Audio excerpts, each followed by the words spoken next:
আমি রাসেল আছির সাথে।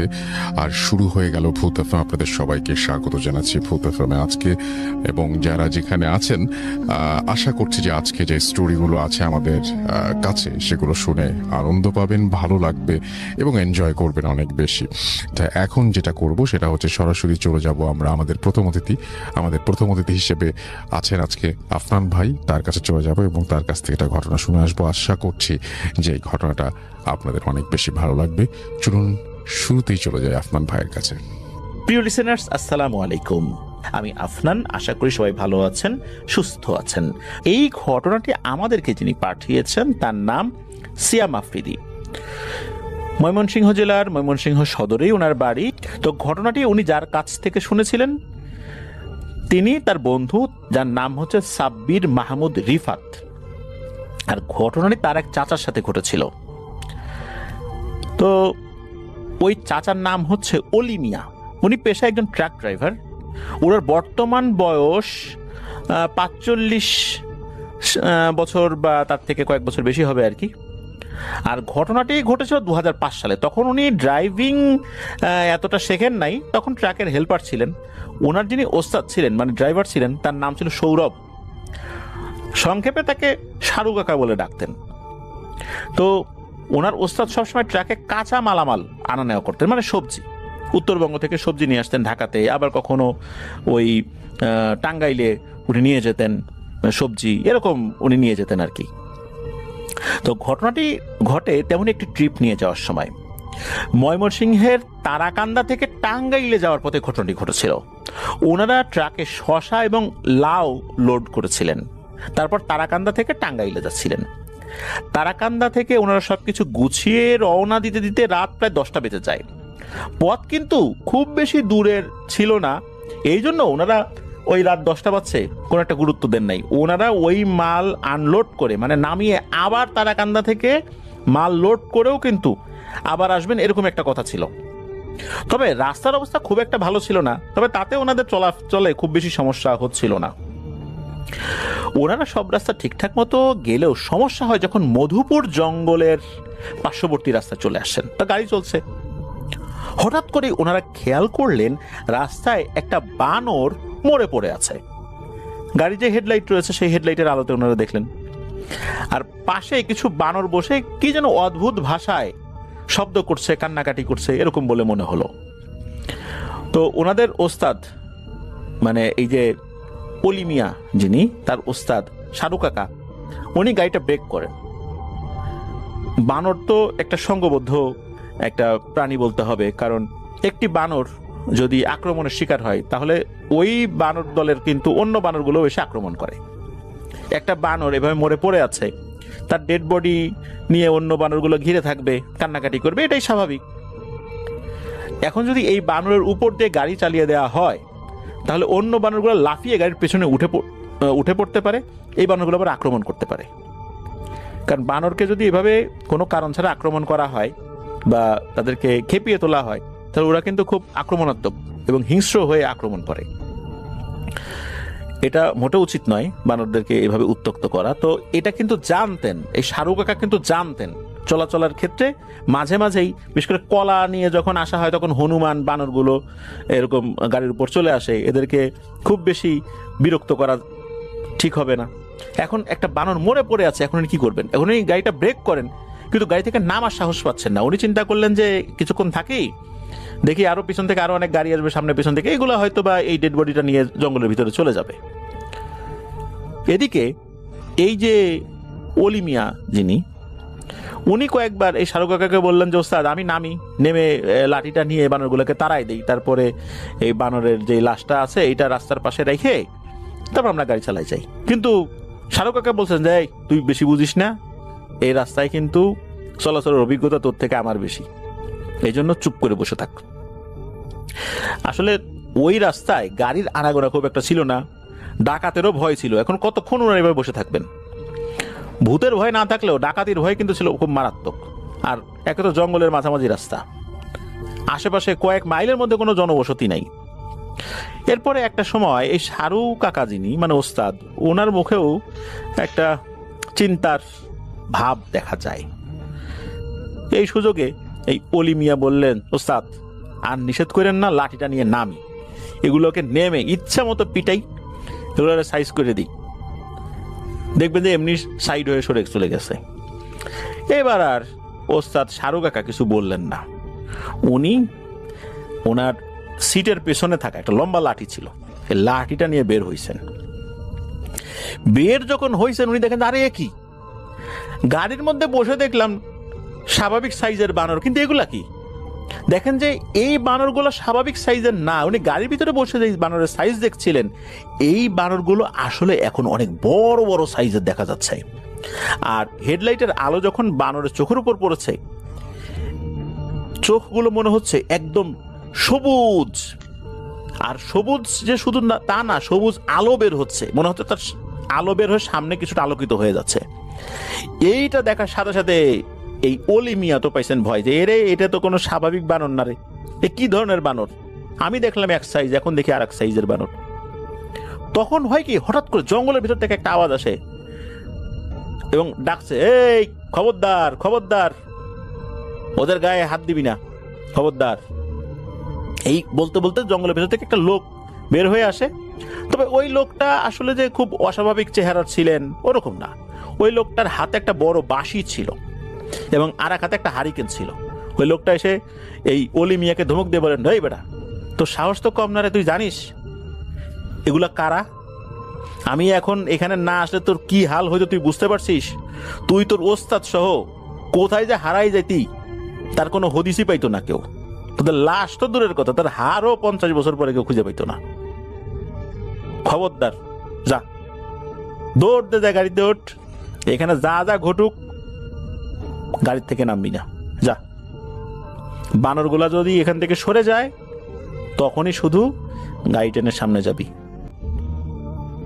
এই কথা শোনার সাথে সাথে এই অলি মিয়া উনি তো লাঠিটা নিয়ে দৌড়ে আবার গাড়ির ভিতর ঢুকে এই ট্রাকের যে সাইডের যে জানালার কাঁচ থাকে সে কাঁচও উঠাই দিছে। এরপর দেখছেন যে কি হয়। উনি দেখলেন যে ওই লোকটা তার এক হাতে থাকা বাঁশিটা উনি মুখের সামনে ধরে হারিকেনটা পাশে নামিয়ে রেখে বাজানো শুরু করলো। বাঁশি বাজাতে গেলে তো দুই হাতের নখগুলোই ব্যবহার করতে হয়। বাঁশির একটা অদ্ভুত সুর, কেমন জানি সুর, এই সুর শুনে এই ওস্তাদ শাহরু মিয়া আর অলি মিয়া দুইজনেরই মাথা ব্যথা শুরু হয়ে গেছে। এমন মাথা যন্ত্রণা, মনে হচ্ছে যে মাথা একদম ছিঁড়ে পড়ে যাবে, ভয়ঙ্কর যন্ত্রণা। আর বাঁশি যখন বাজানো শুরু করেছে মনে হচ্ছে এই বানরগুলো অদ্ভুতভাবে লাফালাফি শুরু করে দিয়েছে। মনে হচ্ছে ওদের শরীরে আগুন ধরে গেছে, ওরা লাফালাফি শুরু করে দিয়েছে। একটা পরে যে যেদিকে পারছে দৌড়ানো শুরু করছে, কেউ রাস্তার এ পাশে, কেউ ও পাশে, কেউ গাছের ভিতরে, মানে মাথায় উঠে গেল না কোন দিকে চলে গেল কোনো খেয়াল নাই। যখন সবগুলো বানর সরে গেল তখন ওই আগন্তুক লোকটা বাঁশি বাজানো থামিয়ে দিলেন। আস্তে আস্তে এগিয়ে গিয়ে ওই যে মৃত বানরটা পড়েছিল ওইটার শরীরের উপর যখনই উনি হাত রেখেছেন, এই যে ওস্তাদ শাহরু মিয়া আর অলি মিয়া দুজনেই দেখলেন যে এই বানরের ডেড বডিটা মুহূর্তেই মনে হলো বাতাসে মিশে গেল। এই দৃশ্য দেখে এই ওস্তাদ আর অলি মিয়ার তো অবস্থা খারাপ, ভয়ে শরীর ঘেমে একদম ভিজে একাকার। এরপরে ওই লোকটা কি হলো, আবার মনে হলো যেই রাস্তা দিয়ে আসছিলেন ওই রাস্তা দিয়েই ওই জঙ্গলের মধ্যে হারিয়ে গেল। ওই হারিকেনটা হাতে নিয়ে আবার চলে গেল ভেতরে, অথচ ওই ভেতরে কিন্তু কোনো জনবসতি থাকার কথা না। তখন গাড়িটা ওনারা স্টার্ট দেন এবং ওখান থেকে রওনা দেন। টাঙ্গাইলে গিয়ে মালামাল নামিয়ে ওই আড়ত মহাজনের সাথে বিষয়টা শেয়ার করলে উনি বলেন যে তোমাদেরকে আজকে আর রাত্রে ট্রিপ নিয়ে যাইতে হবে না, ওই মাল আনার জন্য আমি অন্য আর একটা গাড়িকে বলে দিচ্ছি, ওইখানে আর একটা গাড়ি আসে, ওরা ওই মালটা নিয়ে আসবে, তোমরা যাইও না। তো সকালবেলা ওখানকার এক মসজিদের হুজুরের কাছে ওনাদেরকে ওই আড়ত মহাজন নিয়ে যান। তো হুজুরের বয়স প্রায় 70-এর মতো হবে। হুজুর খুব ভালো মানের একজন রাকিও। ওনার কাছে যখন সব বিষয়টা শেয়ার করা হয় তখন ওই হুজুর বলেন যে সর্বনাশ, তোমরা জানো আল্লাহ তোমাদেরকে কি বিপদ থেকে বাঁচায় নিয়ে আসছে? ওগুলা কোনো সাধারণ বানর ছিল না, ওগুলো ছিল খুনি পিশাচ, ওগুলো বানরের রূপ ধরে ওখানে ছিল। ওরা মানুষকে সুযোগ পেলে একদম ছিন্ন ভিন্ন করে ফেলে। আর ওই যে আগন্তুক ওইটাও কোনো স্বাভাবিক মানুষ ছিল না, ওইটা খুব ভালো একটা জিন ছিল। ওই জিনটা সে বিভিন্ন সময় এই পিশাচ সম্প্রদায়ের হাত থেকে মানুষদেরকে বাঁচানোর জন্য এগিয়ে আসে। যাই হোক, সামনের থেকে এরকম কিছু দেখলে কিন্তু গাড়ি থামাইও না, প্রয়োজনে গাড়ি সাইড কেটে চলে আসবা, কিন্তু গাড়ি থামাবা না। তো এই জিনিসগুলো হুজুর শিখিয়ে দেন। ওই জায়গায় নাকি এই ধরনের ঘটনাগুলো মাঝে মাঝেই ঘটে। এই ঘটনার পর পরবর্তীতে ওলি মিয়ার হালকা জ্বর আসলেও তেমন কিছু হয় নাই। তো ঘটনাটা এ পর্যন্তই ছিল। আমরা চলে যাব আমাদের পরবর্তী অতিথির কাছে। আপনার নামটা প্লিজ একটু বলবেন, আপনি কোথা থেকে এসেছেন সেটা বলবেন, তারপরে আপনার ঘটনায় যাব। আমি মেহেদি হাসান ফাহিম, মিরপুর থেকে এসেছি। আপনার ঘটনায় যাই। থ্যাংক ইউ রাসেল ভাই ফর গিভিং দিস অপরচুনিটি। তো যে ঘটনাটা শেয়ার করব এটা হচ্ছে 2011 এর দিকে ঘটেছিল। অর্থাৎ আমি তখন ক্লাস 9-এ পড়তাম স্কুলে। তো একটা কাজিনের বিয়ের ফাংশন ছিল। তো আমি দুইটা ফ্রেন্ডকে আমার সাথে করে নিয়ে গিয়েছিলাম, অর্থাৎ ইনভাইট করলাম যে গ্রামটা ঘুরে আসি। তো ওদেরকে নিয়ে গেলাম। আর অনুষ্ঠান শেষ করে বিকালের দিকে আমরা একটা মানে গ্রাম থেকে একটু পাশে তো বসে আমরা গল্প করতেছি, মানে প্যারানর্মাল অ্যাক্টিভিটি এগুলা নিয়ে আর কি গল্প করতেছিলাম। কারণ তখন থেকে এখনো মানে এই জিনিসগুলোর প্রতি অনেক কিউরিয়াসিটি থাকে আর কি আমাদের। তো হঠাৎ করে মাথায় আসলো যে আমাদের বাড়ি থেকে একটু দূরে, অর্থাৎ আরেকটা গ্রামে যাওয়ার সময় একটা ব্রিজ পড়ে। আর এই ব্রিজটা সম্পর্কে অনেক কিছু শুনেছি আগে।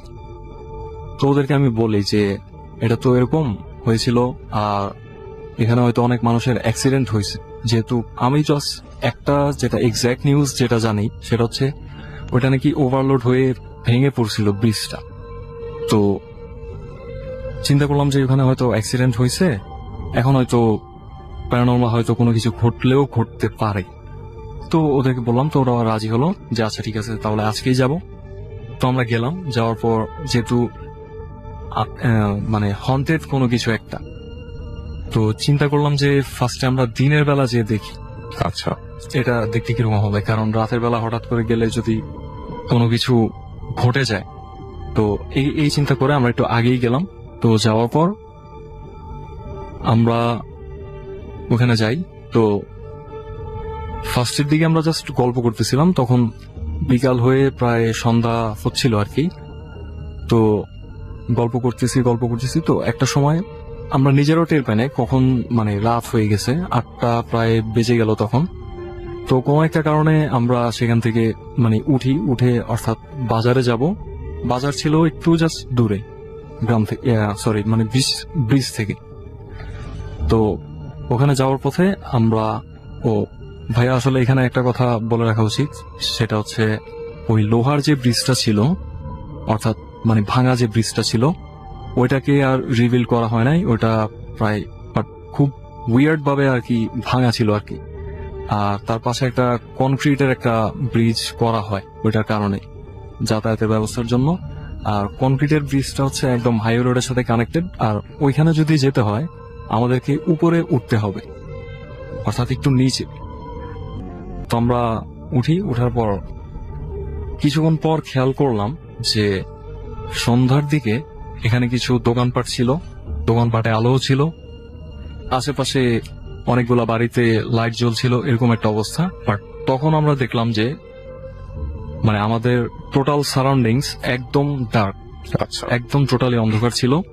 তো এটা অতটা বেশি মাথায় নিয়ে নাই, কারণ গ্রামের দিকে তো কারেন্ট থাকে না, ইলেকট্রিসিটি থাকে না, এই কারণে অতটা মাথায় নিয়ে নেই। তো আমরা হাঁটতেছি, তো হঠাৎ করে আমাদের পিছন থেকে একটা ছেলে সাইকেল চালায় যাচ্ছিল আর কি। তো ও হচ্ছে মানে একটু যায়, অর্থাৎ প্যাডেল যেটাকে বলি আমরা, আচ্ছা, একটু সামনে যায় আবার তার মানে সাইকেলটা নিয়ে পড়ে যায় বা চেইন ঠিক করতেছে এরকম। তো একটা সময় একটু ইরিটেট ফিল করলাম যে সে কি আমাদেরকে টিস করতেছে বা এরকম কিছু একটা। তো এই কারণে এটা দেখার জন্য সামনে যাই, বা মানে তাকে জিজ্ঞেস করবো আর কি যে কি সমস্যা কি এই কারণে। তো সামনে যেতে যেতে দেখলাম যে সম্পূর্ণ রোডটাই একদম খালি, সেখানে হুম। কিছুই নাই। হুম তারপর টর্চ অন করলাম, আশেপাশে দেখলাম কিছু নাই। তখন ভাবলাম যে হয়তো কোনো একটা বাড়িতে হয়তো ঢুকে গেছে, হয়তো বাড়ি আশেপাশেই হবে এই কারণে। দেন আরো কিছু দূর হাঁটার পর, আচ্ছা এখন হচ্ছে মেইন রোডে আমি ছিলাম একদম ডান পাশে, মাঝখানে একটা ফ্রেন্ড ছিল, ওর নাম ফাহিম, আর একদম বাম পাশে যে ফ্রেন্ডটা ছিল ওর নাম হচ্ছে সৈকত। তো হঠাৎ করে আমরা দেখলাম যে আমাদের মানে বাম পাশ থেকে একটা মহিলা, বয়স মানে বৃদ্ধা এতটুকু বোঝা যাচ্ছিল, বাট অন্ধকারে তাকে আমরা ভালো মতো দেখতে পাচ্ছিলাম। বাট যেহেতু সে একদম মানে আমার যে থার্ড ফ্রেন্ডটা সৈকত ছিল একদম বাম পাশে লেফট সাইডে, ওকে যেহেতু ক্রস করে যাচ্ছিল, তার মানে ও হচ্ছে একদম ফার্স্টে ভালো মতো দেখে। তো তাকে জিজ্ঞেস মানে ক্রস করার সময় একদম যখন কাছে চলে আসলো, বলল যে তোদের অনেক সাহস। তো এই কথাটা জাস্ট সৈকত শুনছে, বাট আমার ফ্রেন্ডও শুনে নাই, আমিও শুনি নাই। তো আবার এই ফাহিমকে বলল যে মহিলাটা কেন এই কথা বলল। তো ফাহিম আবার কথাটা শোনার জন্য পিছনে ঘুরে মানে পাশে বলে যে জি কি বললেন আপনি। হুম। ওকেও কথাটা বলছে যে তোদের অনেক সাহস, আচ্ছা। রিপিট করে কথাটা। হুম তো ও একটু নার্ভাস হয়ে যায়, তো বলতেছিল যে আমাকে জিজ্ঞেস করতেছে যে এরকম একটা কথা কেন বললো। তো আমি বললাম যে আচ্ছা যেহেতু এখন তো এসে পড়ছি আর এই কথা যেহেতু বলছে, চল তাহলে জিজ্ঞেস করি যে কেন এই কথাটা বললো। হুম তো আমরা তিনজনই একসাথে পিছনে ফিরি জিজ্ঞেস করার জন্য। বাট পিছনে যখন ফিরলাম, তো ফার্স্ট অফ অল যেহেতু অন্ধকার ছিল, আমরা তো কিছু দেখতে পারতেছিলাম না অতটা ভালো মতো। আচ্ছা। তারপরে হচ্ছে টর্চটা আমরা অন করি, অন করার পর দেখলাম যে পুরো রোডই মানে ব্ল্যাঙ্ক, একদম ফাঁকা, কিছু নাই। হুম। তো আর যেহেতু উনি বয়স্ক ছিল এতটুকু যেহেতু বুঝতে পারছিলাম, তো এতটুকু আমরা বুঝছি যে এত কম সময়ে জাস্ট 2-3 মিনিটে তার এরকম ডিস্টেন্সটা মানে ক্রস করা পসিবল হবে না, যে আমরা আচ্ছা। দেখবো না। আচ্ছা। ইভেন ডান পাশ দিয়ে যে রোডটা গেছে ওই রোডটা হচ্ছে আপনার হাইওয়ে থেকে একটু ঢাল নিচে, তারপর ওই রোডটা দিয়ে যেতে হবে।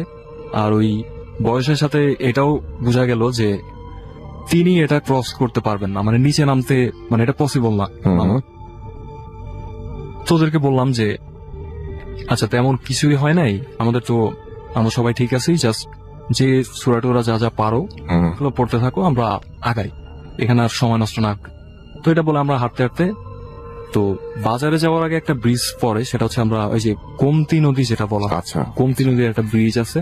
হুম তো ওই ব্রিজটা যখন মানে ক্রস করতে যাব, তখন আমরা খেয়াল করলাম যে হাইওয়ে রোডে গাড়ি চলাচল করতেছে ঠিক মতো। হুম আমরা যখন ওই যে ওই ব্রিজ থেকে যখন আমরা উঠি মেইন হুম। রোডে, অর্থাৎ ওই কনক্রিটের ব্রিজের ওখানে যখন উঠি, তখন থেকে এই পর্যন্ত প্রায় 10 or 15 মিনিটস কোনো গাড়ি ছিল না রোড, হুম সম্পূর্ণ হাইওয়ে রোডটা একদম ফাঁকা ছিল।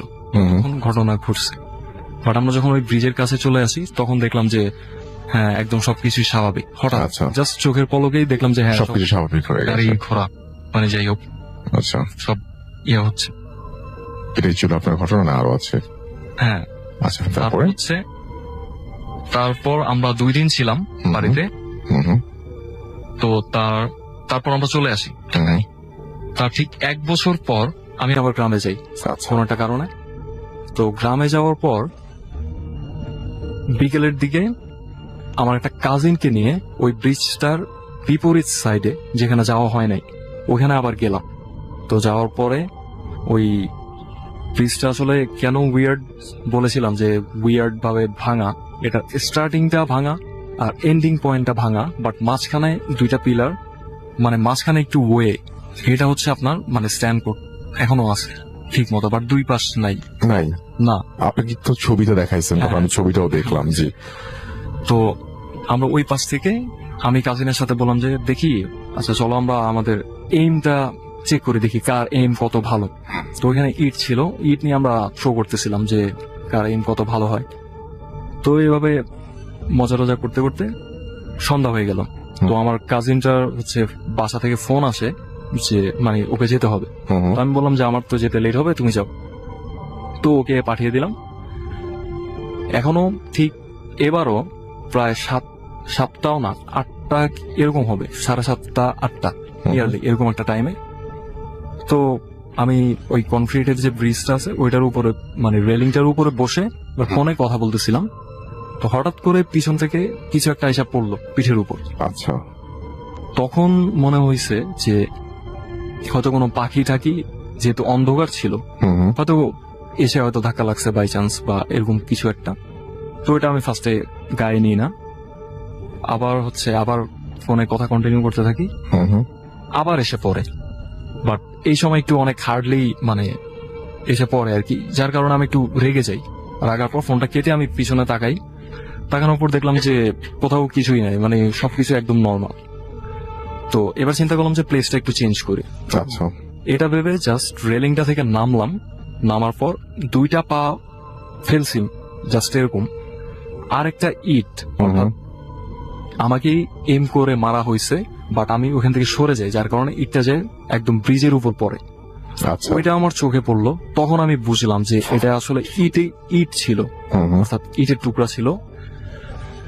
তো এটা ভেবে মানে তখন একটু মানে নার্ভাস যে আচ্ছা। এরকম তো বিকালবেলা করছিলাম, এখন এটা কি হচ্ছে, ফিডব্যাক নাকি এরকম কিছু একটা। হুম হুম। তো টর্চ অন করে ব্রিজের দিকে মারি। হুম হুম। তখন যেটা দেখলাম সেটা হচ্ছে সে 3 ফিট আচ্ছা। হবে হাইটটা, এরকম একটা শ্যাডো গ্রে কালার। আচ্ছা। এটা হচ্ছে ওই যতটুকু বেজ এখনো স্ট্যান্ড করতেছে, ওইটার হচ্ছে আপনার ডান পাশ থেকে বাম পাশ থেকে ডান পাশ, এরকম হচ্ছে ছোটাছুটি করতেছে, হাঁটাহাঁটি করতেছে এরকম। আচ্ছা।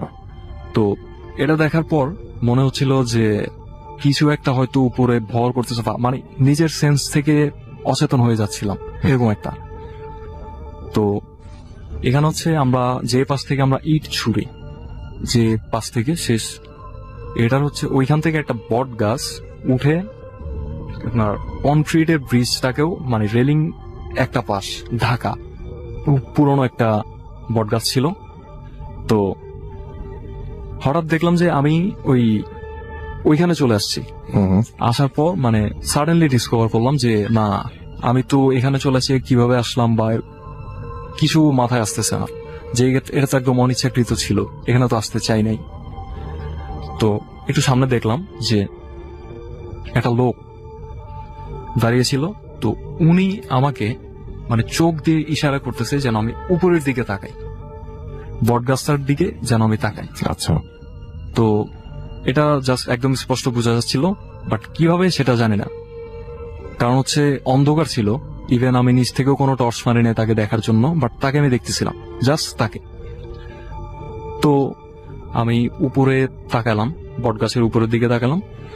জাস্ট তখন মনে হচ্ছিল যে আমরা যখন সেন্সলেস হয়ে যাই তখন চোখের পলক যেরকম স্লো হয়ে যায়, অনেকটা এরকম মানে এরকম হয়ে যাচ্ছে চোখের পলকটা, মানে নর্মাল ছিল না এটা বুঝতেছিলাম। আর হচ্ছে ঠিক চোখটা বন্ধ হওয়ার যখন মানে অল্প একটু বাকি থাকে পুরোপুরি বন্ধ হইতে, তখন দেখতেছি যে একটা ডালে ব্ল্যাক একদম কালো কিছু একটা বসে আছে, আর তার চোখ দুটো জাস্ট বোঝা যাইতেছে যে রেড কালার, আচ্ছা। এরকম কিছু একটা বোঝা যাইতেছে, আর আলো ছুটছে এরকম একটা ব্যাপার আর কি। আচ্ছা। তো এটা দেখার পরে যে মানে কি করব কিছু বুঝতেছি না। তো চিন্তা করলাম যে ফোন বের করি, ফোন দেওয়ার ট্রাই করি কাউকে, হয়তো এই জিনিসগুলো অ্যাভয়েড করতে পারবো যদি ফোনে কানেক্টেড থাকি কারোর সাথে। আচ্ছা। তো ফোনটা বের করলাম, যেটা দেখলাম এখানে একটা উইয়ার্ড একদম, সেটা হচ্ছে ফোন ওপেন আছে বাট কোনো নেটওয়ার্ক মানে 2টা ফোন ছিল, 2টা ফোনের ডিসপ্লে একদম ব্ল্যাঙ্ক, আচ্ছা। একদম পুরোপুরি ব্ল্যাক, জাস্ট আলো জ্বলতেছে এরকম। তো পকেটে ঢুকাই, এখন কি করব বুঝতেছি না। তো চিন্তা করলাম যে বাড়ির দিকেই যাই, এখন তো কি করার আছে। তো 2-3 মানে কদম ফেলার পর যেটা দেখলাম, এটা মানে এতক্ষণ যা হয়েছে, বাট এইটা সবচেয়ে বেশি উইয়ার্ড লাগছে। সেটা হচ্ছে গত বছর অর্থাৎ 1 বছর আগে যখন আমরা আসছিলাম, 10 to 15 মিনিটস যেরকম ঘটনা ঘটার সময় হাইওয়ে রোড একদম ফাঁকা ছিল, কোনো গাড়ি ছিল না, এবার সেম একদমই সেম। আচ্ছা। ওইখানে কোনো গাড়ি, সিএনজি কিচ্ছু নাই, ইভেন একটা মানুষও নাই, কোনো আলো নাই, এরকম জাস্ট মোবাইল থেকে ওই যে আলোগুলো বেরোচ্ছে ওইটাই। তো আমি যাচ্ছি হাঁটার, মানে আস্তে আস্তে হাঁটার ট্রাই করতেছি, তখন পিছন থেকে হঠাৎ মানে একটু বাতাসের শব্দ আসলো, তারপর বলল, মানে একটা কণ্ঠে বলল যে তোর আসলেই অনেক সাহস। সেই একই কথা। সেই একই কথা, বাট এবার একটু এক্সটেন্ড করা হয়েছে যে তোর আসলেই অনেক সাহস। হুম। তো এটা একবার বলে, তো বলার তো আমি তখন একটু চিন্তা করতেছিলাম, মানে যে এখানে তো যেহেতু আমাকে ক্ষতি হবে এরকম কোনো কিছু আমাকে জানাচ্ছে না, মানে এই কারণে একটু কনফিডেন্স ছিল যে না, খারাপ কিছু হয়তো হবে না, জাস্ট এমনিতেই হয়তো আসছে, এই কারণে ভুল হয়েছে, এটাই। তো এটা চিন্তা করতে করতে আমি হাঁটতেছি, তো দেখলাম যে কিছুক্ষণ যাওয়ার পর দূর থেকে দেখতেছি যে আলো আসতেছে, অর্থাৎ গাড়ি চলতেছে আর কি, গাড়ি ঘোড়া চলবে এরকম একটা অবস্থা, মানে গাড়ি আসতেছে বোঝা যাচ্ছে। তো পিছনেও তাকালাম, আবার পিছন থেকেও দেখতেছি যে গাড়ি আসতেছে, অর্থাৎ আচ্ছা। চলাচল করছে, কিন্তু ব্রিজটা ফাঁকা, কনক্রিটের যে ব্রিজটা ছিল ওটা ফাঁকা। তো চিন্তা করলাম যে মানে তখন তো মাথায় কিছু আসতেছে না, হুম। জাস্ট হাঁটতেছি আস্তে আস্তে। কিছুক্ষণ পর মনে হলো যে পিছনে, মনে হলো না, মানে পিছনে বিড়াল ডাকছে, অনেক হুম। বিড়াল ডাকছে, আর মানে অনেক বুইয়ার শব্দগুলো আসতেছে। তো আর মানে মনে হচ্ছিল যে অনেক ঝড় তুফান হচ্ছে আর কি, পিছনে পিছনে জাস্ট, সামনে কিছু না। তো অনেক কষ্টে মানে যেটা ডিটারমাইন ছিলাম যে পিছনে তাকানোই যাবে না, পিছনে মানে কোনোভাবেই তাকানো যাবে না। তো এটা ভেবে মানে হাঁটতে হাঁটতে গ্রামে চলে, মানে বাসার দিকে চলে আসি। তো এরপর আর যাওয়া হয় নাই আর কি। ওকে, আরো একটা ঘটনায় চলে যাব আমরা, এবং এই ঘটনাটা একটা অডিও ক্লিপ। চলুন শুনে আসি অডিও ক্লিপটি। আশা করছি এই অডিও ক্লিপটিও আপনাদেরকে অনেক অনেক আনন্দ দেবে। চলুন শুনে আসি। আসল ভাই, প্রথমে আমার সালাম দিবেন। আশা করি আপনি সবসময় ভালো আছেন। আর আপনার উপর ডিপেন্ড করে বুদ্ধবাহের যত শ্রোতা আছে তাদের। ঘটনার আগে আমি আমার একটু নিজস্ব পরিচয় দিয়ে দিই।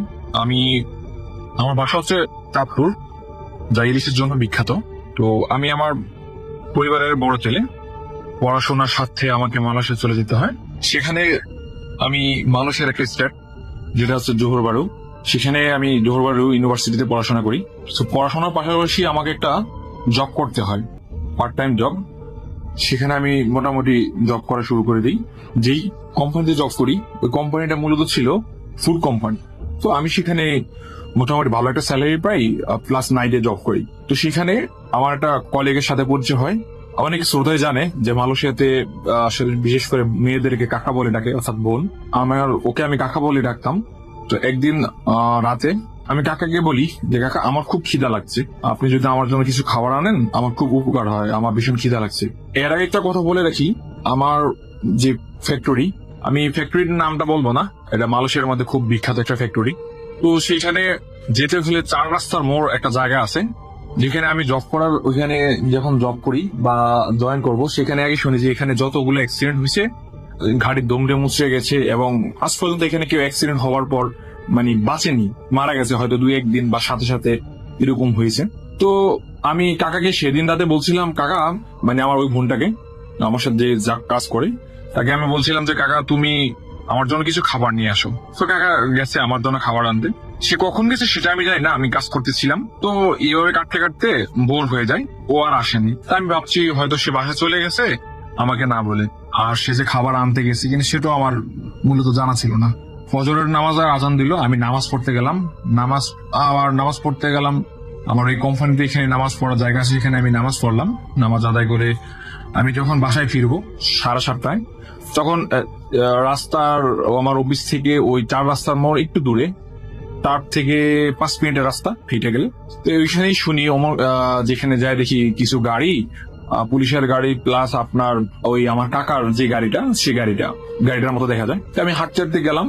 অবভিয়াসলি ওই সময় একটু মোটামুটি বোর হয়ে গেছে, যে দেখি কাকার গাড়িটা ধুমড়ে মুচড়ে গেছে এবং একটা মেয়ের লাশ প্রথমে বুঝতে পারি না, দেখি একটা ডেড বডি, এবং এটাকে টেনে গাড়ি থেকে কেটে বের করতেছে, গাড়ি কেটে ডেড বডিটা বের করতেছে।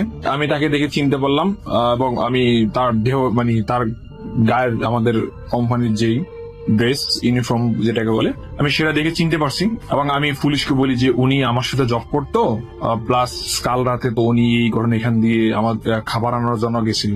পরে আমাকে ওই পুলিশের থানা যেতে হয়, মোটামুটি আমাকে কিছু ওখানে স্বাক্ষর করতে হয়, এভাবে চলে যায়। তো পরবর্তীতে আমার খুব কষ্ট লাগে এবং আমি খুব আপসেট ফিল করি, আমার জন্য খাবার আনতে গিয়ে আমার এই বোনটা মারা গেল। তো এভাবে আমার কয়েকটা দিন যায়। ওইখান থেকে পরে আমি চলে আসি জোরবাড়ি থেকে। আমার পড়াশোনা প্রায় শেষের দিকে, ওই এখান থেকে ছেড়ে দিই, কোম্পানি থেকে জব ছেড়ে দিয়ে আমি আমার পড়াশোনায় বিশেষ করে মনোযোগ দিই, কারণ সামনে ফাইনাল ইয়ার। তো আমি পড়াশোনা করে সেখান থেকে চলে আসি। চলে আসার পর আমি ওই দেশে থাকা অবস্থায় আমার কোনো প্রবলেম হয় না। প্রবলেম হয় যখন আমি দেশে আসি, যখন দেখা যায় আমি রাতে আমার যখন খিদা লাগে, যখন আমি খিদা লাগলে আমার ঘুম এসে যেত এবং স্বপ্নের মাঝে কেউ আমাকে এসে খাইয়ে দিত। কে আমাকে খাইয়ে দিত সেটা জানতাম না, এবং ঘুম থেকে উঠার পর আমার মুখে খাবার লেগে থাকতো। সেই আপনার মালয়েশিয়ার যেমন আমি পছন্দ করতাম মিনুম, এবং আপনার আইস দিয়ে, যেটা মালয়েশিয়াতে যারা থাকে তারা মূলত এগুলো বুঝে। মিনুম হচ্ছে শরবত জাতীয় বা আইস দিয়ে, এভাবে বিভিন্ন ধরনের। তারপর আমার মুখের মাঝে যে আঠা জাতীয় কিছু লেগে থাকতো, এবং যা কিছু খেতাম আমার যেমন কেক, এই ধরনের কিছু খাবার। কিন্তু রাসেল ভাই, আমি জানি বিষয়টা অবিশ্বাস্য হলো, এটাই সত্য যে আমি ঘুমের মাঝে আমি কি করে খেলাম বুঝতে পারলাম না। এভাবে আমার বেশ কয়েকদিন যেতে থাকলো। এর মাঝে আমি কয়েকটা কোম্পানিতে জবের জন্য বাংলাদেশ চেষ্টা করি। তো একদিন হঠাৎ করে আমি রাতের বেলায় শুয়ে থাকি, হঠাৎ করে কেন জানি ওই দিন আমার ওই কাকার কথা মনে পড়লো, আমার ওই বোনটির কথা মনে পড়লো। তো সেই সময় আমি স্বপ্নে মনে পড়তে পড়তে আমি ঘুমিয়ে গেছি। তো স্বপ্নে দেখি সেই বোনটা আমার জন্য খাবার নিয়ে দাঁড়িয়ে আছে এবং আমাকে বলছে, তুমি কি খাবে না? আমি তোমার জন্য রোজ খাবার নিয়ে আসি, তোমার কি খেয়াল নেই আমি যে তোমার জন্য খাবার আনতে গিয়েছিলাম? তো এইভাবে রাসেল ভাই আমি প্রায় একটা মেন্টালিটি প্রবলেম পড়ে যাই। এক পর্যায়ে আমি ভাবি এটা হয়তো আমার কোনো মেন্টালিটি প্রবলেম হয়ে গেছে, বা ওই জিনিসটা আমাকে কোনো কিছু করতেছে। পরবর্তীতে আমি আমার ডক্টর দেখাই, চাঁদপুরে আমাদের বাসা, তো ওইখানে আমি একটা ডক্টর দেখাই, ঢাকা থেকে আগত। তো ওনাকে বলে, উনি কিছু মেডিসিন দেয়, তো ঘুমের কিছু মেডিসিন দেয়, এইভাবে আর অনেক কিছু দেয়। আমার কোনো কিছুতে হচ্ছে না। এর মাঝে আমি একটা কথা বলে রাখি, আমার আম্মু মূলত এই যে আমার আম্মুর শরীরের উপর বা জিন কি এই ধরনের কোনো কিছু আছে আমার আম্মুর সাথে। তো একদিন রাতে আমি শুয়ে আছি হঠাৎ করে, তো ওনারা নিয়মিত আমার আম্মুর কাছে আসে, এটা আমি জানি যে আমার আম্মু মূলত একটু কবিরাজ টাইপের। তো আমি একদিন রাতে শুয়ে আছি, ঠিক রাত 2টা থেকে 2:30 এরকম সময় আমার আম্মু বলে, হাবিব, এই হাবিব। আমার আম্মু পাশের রুমে শুয়ে আছে। তো আমি সুন্দর রাসেল ভাই উঠে গেলাম, বলল, আমাকে চিনতে পারছিস? আমি কে? আমি বললাম, কি বলেন আম্মা আপনি? লাইট বন্ধ কর, আমি সব জ্বলে যাচ্ছি। তখন বুঝতে পারলাম যে আমার আম্মুর সাথের ওই যে জিনেরা হয়তো সব করছে। তো বললো, আমরা কেন এসেছি তুমি কি জানো হাবিব? আমি বললাম, হুজুর আমি তো জানি না, হুজুর কোনো কি সমস্যা কি হুজুর? তো উনি বলছে, তুমি একটা মানসিকভাবে সমস্যা ভুগতেছো, এবং সেই সমস্যাটা হচ্ছে তুমি যখন মালয়েশিয়াতে ছিলা এবং তুমি যখন সেখানে কোন একটা মেয়েকে খাবার আনতে বলেছিলা, সে যে মারা গেছে, সে এখনো তোমার পিছু আছে এবং সে তোমাকে নিয়ে ছাড়বে। তখন আমি বললাম, হুজুর আমি তো এই বিষয়ে কোনো কিছু জানি না। হ্যাঁ হুজুর, আমি এটা সত্য, আমি মেন্টালিটি প্রবলেম ভুগতেছি এবং ওষুধ খাচ্ছি রেগুলারলি। তখন তিনি আমাকে বললেন যে এটা থেকে মুক্তি পাওয়ার একটাই পথ, তুমি কাবা শরীফ যাও বা মদিনা শরীফ যাও, সেখানে জিয়ারত করো, উমরা করো, তার জন্য প্রার্থনা করো, এবং পরবর্তীতে তুমি এই সমস্যা থেকে সমাধান হয়ে যাবে। রাস্তায় আরেকটা কথা বলে রাখি, আমার বাবা কিন্তু থাকে সৌদি আরব, বর্তমানে আমি আছি সৌদি আরবে। তো আমি এখানে আসার পর কাবা শরীফ জিয়ারত করলাম, করার পর মোটামুটি রাসেল ভাই আমি এখন সুস্থ, এখন আর ওই ধরনের কোনো প্রবলেম ফেস করতে হয় না। আমি এখনো বুঝতে পারিনি যে মানুষ যখন মারা যায় তার আত্মা কি আজও পৃথিবীতে থাকে নাকি চলে যায়। আর তাছাড়া রাসেল ভাই আমি এখনো সত্যি বলতে কি বিলিভ হচ্ছে না যে আমি স্বপ্নের মাঝে খেয়েছি, যে আমার জন্য কেউ খাবার নিয়ে আসছে রেগুলারলি, এবং আমি মাঝে মাঝে এখনো মনে হয় যেন পিছনে থেকে কেউ আমাকে ডাকে, হাবিব তুমি কি খাবে না? আমি তোমার জন্য খাবার নিয়ে এসেছি। রাসেল ভাই কথাটা অনেকের কাছে গল্প গুজব হলেও বাস্তব ঘটনা সত্য, যেটা আমার সাথে হয়েছে, যা শুধু আমিই বুঝি। আর সে সাথে রইল সবার জন্য শুভেচ্ছা। সালাম আলাইকুম। আরও একটা ঘটনায় চলে যাব আমরা, এবং এই ঘটনাটা একটা অডিও ক্লিপ। চলুন শুনে আসি অডিও ক্লিপটি। আশা করছি এই অডিও ক্লিপটিও আপনাদেরকে অনেক অনেক আনন্দ দেবে। চলুন শুনে আসি। প্রিয় রাসেল ভাই এবং লিসেনারগণ, আসসালামু আলাইকুম। আমি গোলাম রাব্বিব। আজ আমি লিসেনারদের উদ্দেশ্যে আমার সম্প্রতি হাতে পাওয়া একটি ঘটনা শোনাবো। ঘটনাটি কুমিল্লা জেলার কোনো এক গ্রামের। কিছু কারণবশত আমি এক্সাক্ট স্থানের নাম এবং সম্পৃক্ত ব্যক্তির নাম উল্লেখ করলাম না। আমার সাথে শেয়ার করেছেন আমার এক কলিগ। এটি 1994 সালের দিকে ঘটে। স্থানীয় এলাকাবাসী সবাই জানে বিষয়টা। অনেকদিন ওই এলাকার মানুষ রাতে মুখ করতে ভয় পেত, স্পেশালি স্থানটির কাছ থেকে। মূলত যাদের কেন্দ্র করে ঘটনা তাদের ছদ্মনাম ব্যবহার করছি।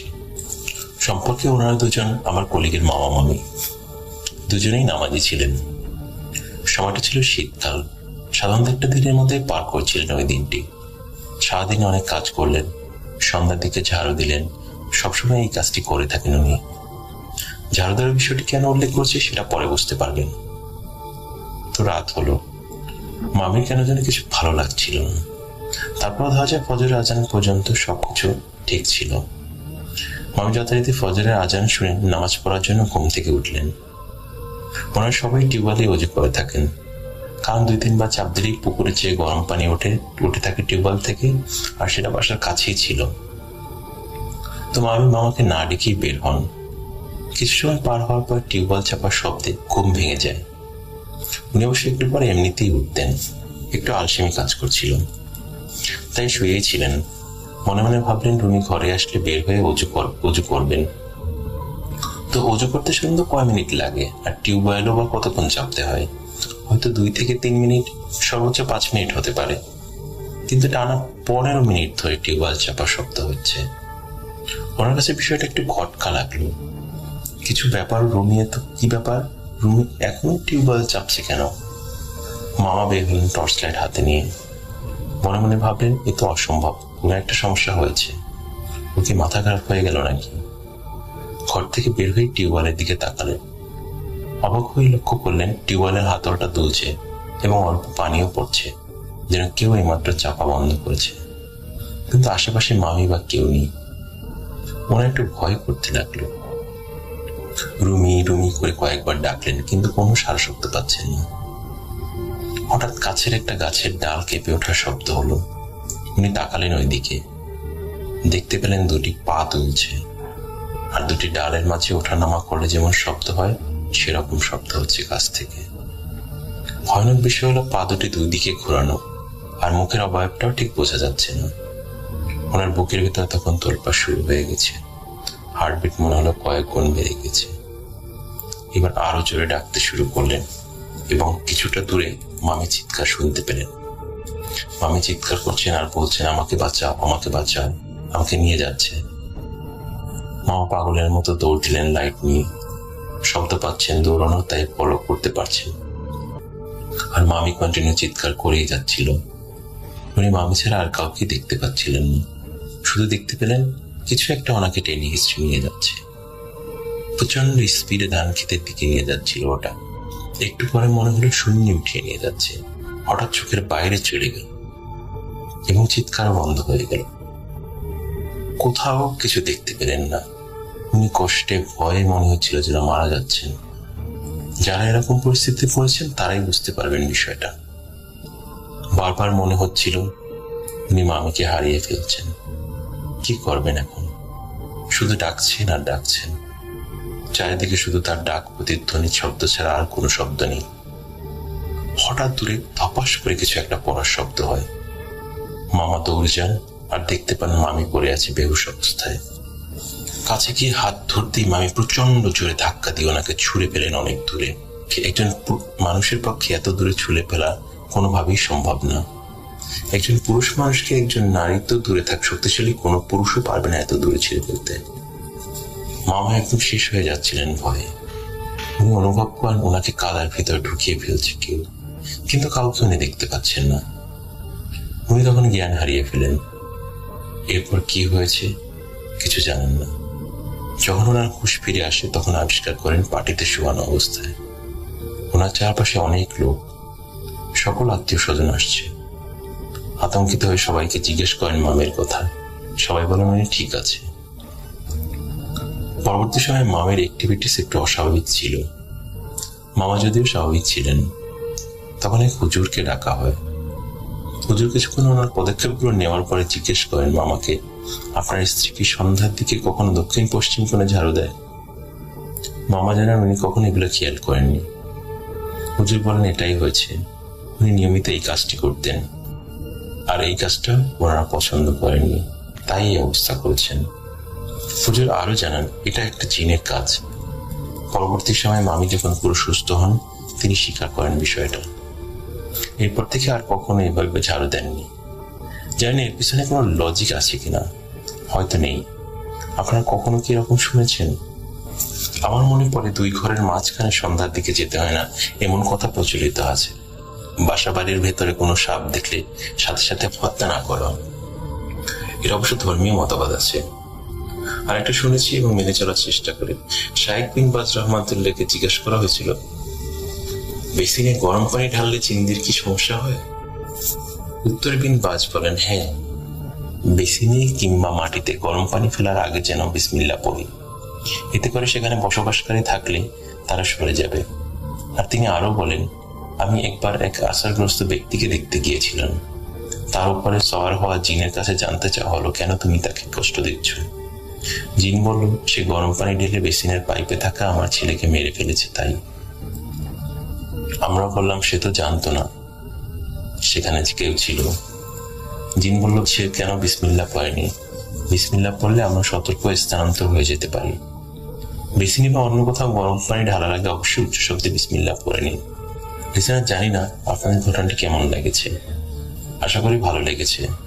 আমার কলিগের কাছে আরো ঘটনা লাগছে, যদি এটি আপনাদের ভালো লাগে তাহলে বাকি কিছু ঘটনাও আপনাদেরকে শোনাবো। আফরান ভাই সেকেন্ড ঘটনার জন্য অনেকে অপেক্ষা করছেন। এখন যে ঘটনাটি প্লে করব সেটি হচ্ছে আফনান ভাইয়ের সাথে, মানে আফরান ভাইয়ের শেয়ার করা একটি ঘটনা। আশা করছি যে এই ঘটনাটি আপনাদের ভালো লাগবে। তো আমি প্লে করব সেই ঘটনাটি এবং আশা করছি যে এই ঘটনাটিও আপনাদের ভালো লাগবে। চলুন শুনে আসি। এই ঘটনাটি আমাদেরকে যিনি দিয়েছেন তার নাম মোহাম্মদ মেহেদি হাসান। ওনার বাড়ি বরিশাল জেলার বাবুগঞ্জ উপজেলার বাহেরচর গ্রামে। ঘটনাটি ওনাদের বাড়ি থেকে কয়েক মাইল দূরে ঘটেছিল 2020 সালে। আর যাদের সাথে মূলত ঘটনাটি ঘটেছিল তারা এই মেহেদি হাসান ভাইদেরই দুঃসম্পর্কের চাচা চাচি। মূলত চাচার যিনি মেয়ে ছিলেন তাকে ঘিরেই ঘটনাটি প্রকট হয়ে ওঠে। চাচার নাম ছিল নূর ইসলাম আর চাচির নাম ছিল জাহানারা। এই চাচা এবং চাচির ছিল 2টি মেয়ে। বড় মেয়ের বিয়ে হয়ে গিয়েছিল, ছোট মেয়ে তখনও বিয়ে করার নাই বা তখনও তার বিয়ে হয়নি। বড় মেয়ের ছিল 2টা সন্তান, একটা ছেলে একটা মেয়ে। ছেলেটা ছিল মোটামুটি বড় বলতে তার বয়স 10-11 বছর, আর মেয়েটির বয়স ছিল 3-4 বছর। এই যে নূর ইসলাম চাচা, এই নূর ইসলাম চাচার বড় মেয়ের যে শ্বশুর বাড়ি ছিল তার আশেপাশে কিন্তু প্রচুর পরিমাণে সনাতন ধর্মাবলম্বীদের বাড়িঘর ছিল। সন্ধ্যা হলেই যখন হিন্দু সম্প্রদায়ের লোকেরা পূজা অর্চনা করতেন তখন তারা শঙ্খ বাজাতেন, অনেক শব্দ হতো। আবার ওনারাও মাগরিবের নামাজ আদায় করতেন। সাধারণত ওই সময়ে বাড়ির মহিলারা, সেটা হিন্দু বাড়ি হোক আর মুসলিম বাড়িরই হোক, তারা কিন্তু ওই সময়টাতে ঘরের ভিতরে চলে যেতেন। সন্ধ্যাবেলায় কিন্তু ঘরে থাকার একটা রেওয়াজ রয়েছে গ্রাম অঞ্চলে, তো ওনারা সেটাই করতেন। একদম সন্ধ্যার সময় আসলে ওই উঠানে বা বাড়ির আশেপাশে মহিলারা খুব কম বের হতেন। তো একদিন হয় কি, ওই রকম মাগরিবের সময় তখনও কিন্তু ওই ওনার বাড়ির আশেপাশে শঙ্খ বাজছিল। উনি কি কারণে যেন ঘর থেকে বাইরে বের হয়ে আসছেন। বের হয়ে আসার সাথে সাথে উনি যেটা দেখেছেন এটা দেখে প্রচন্ড পরিমাণে ভয় পেয়ে যান।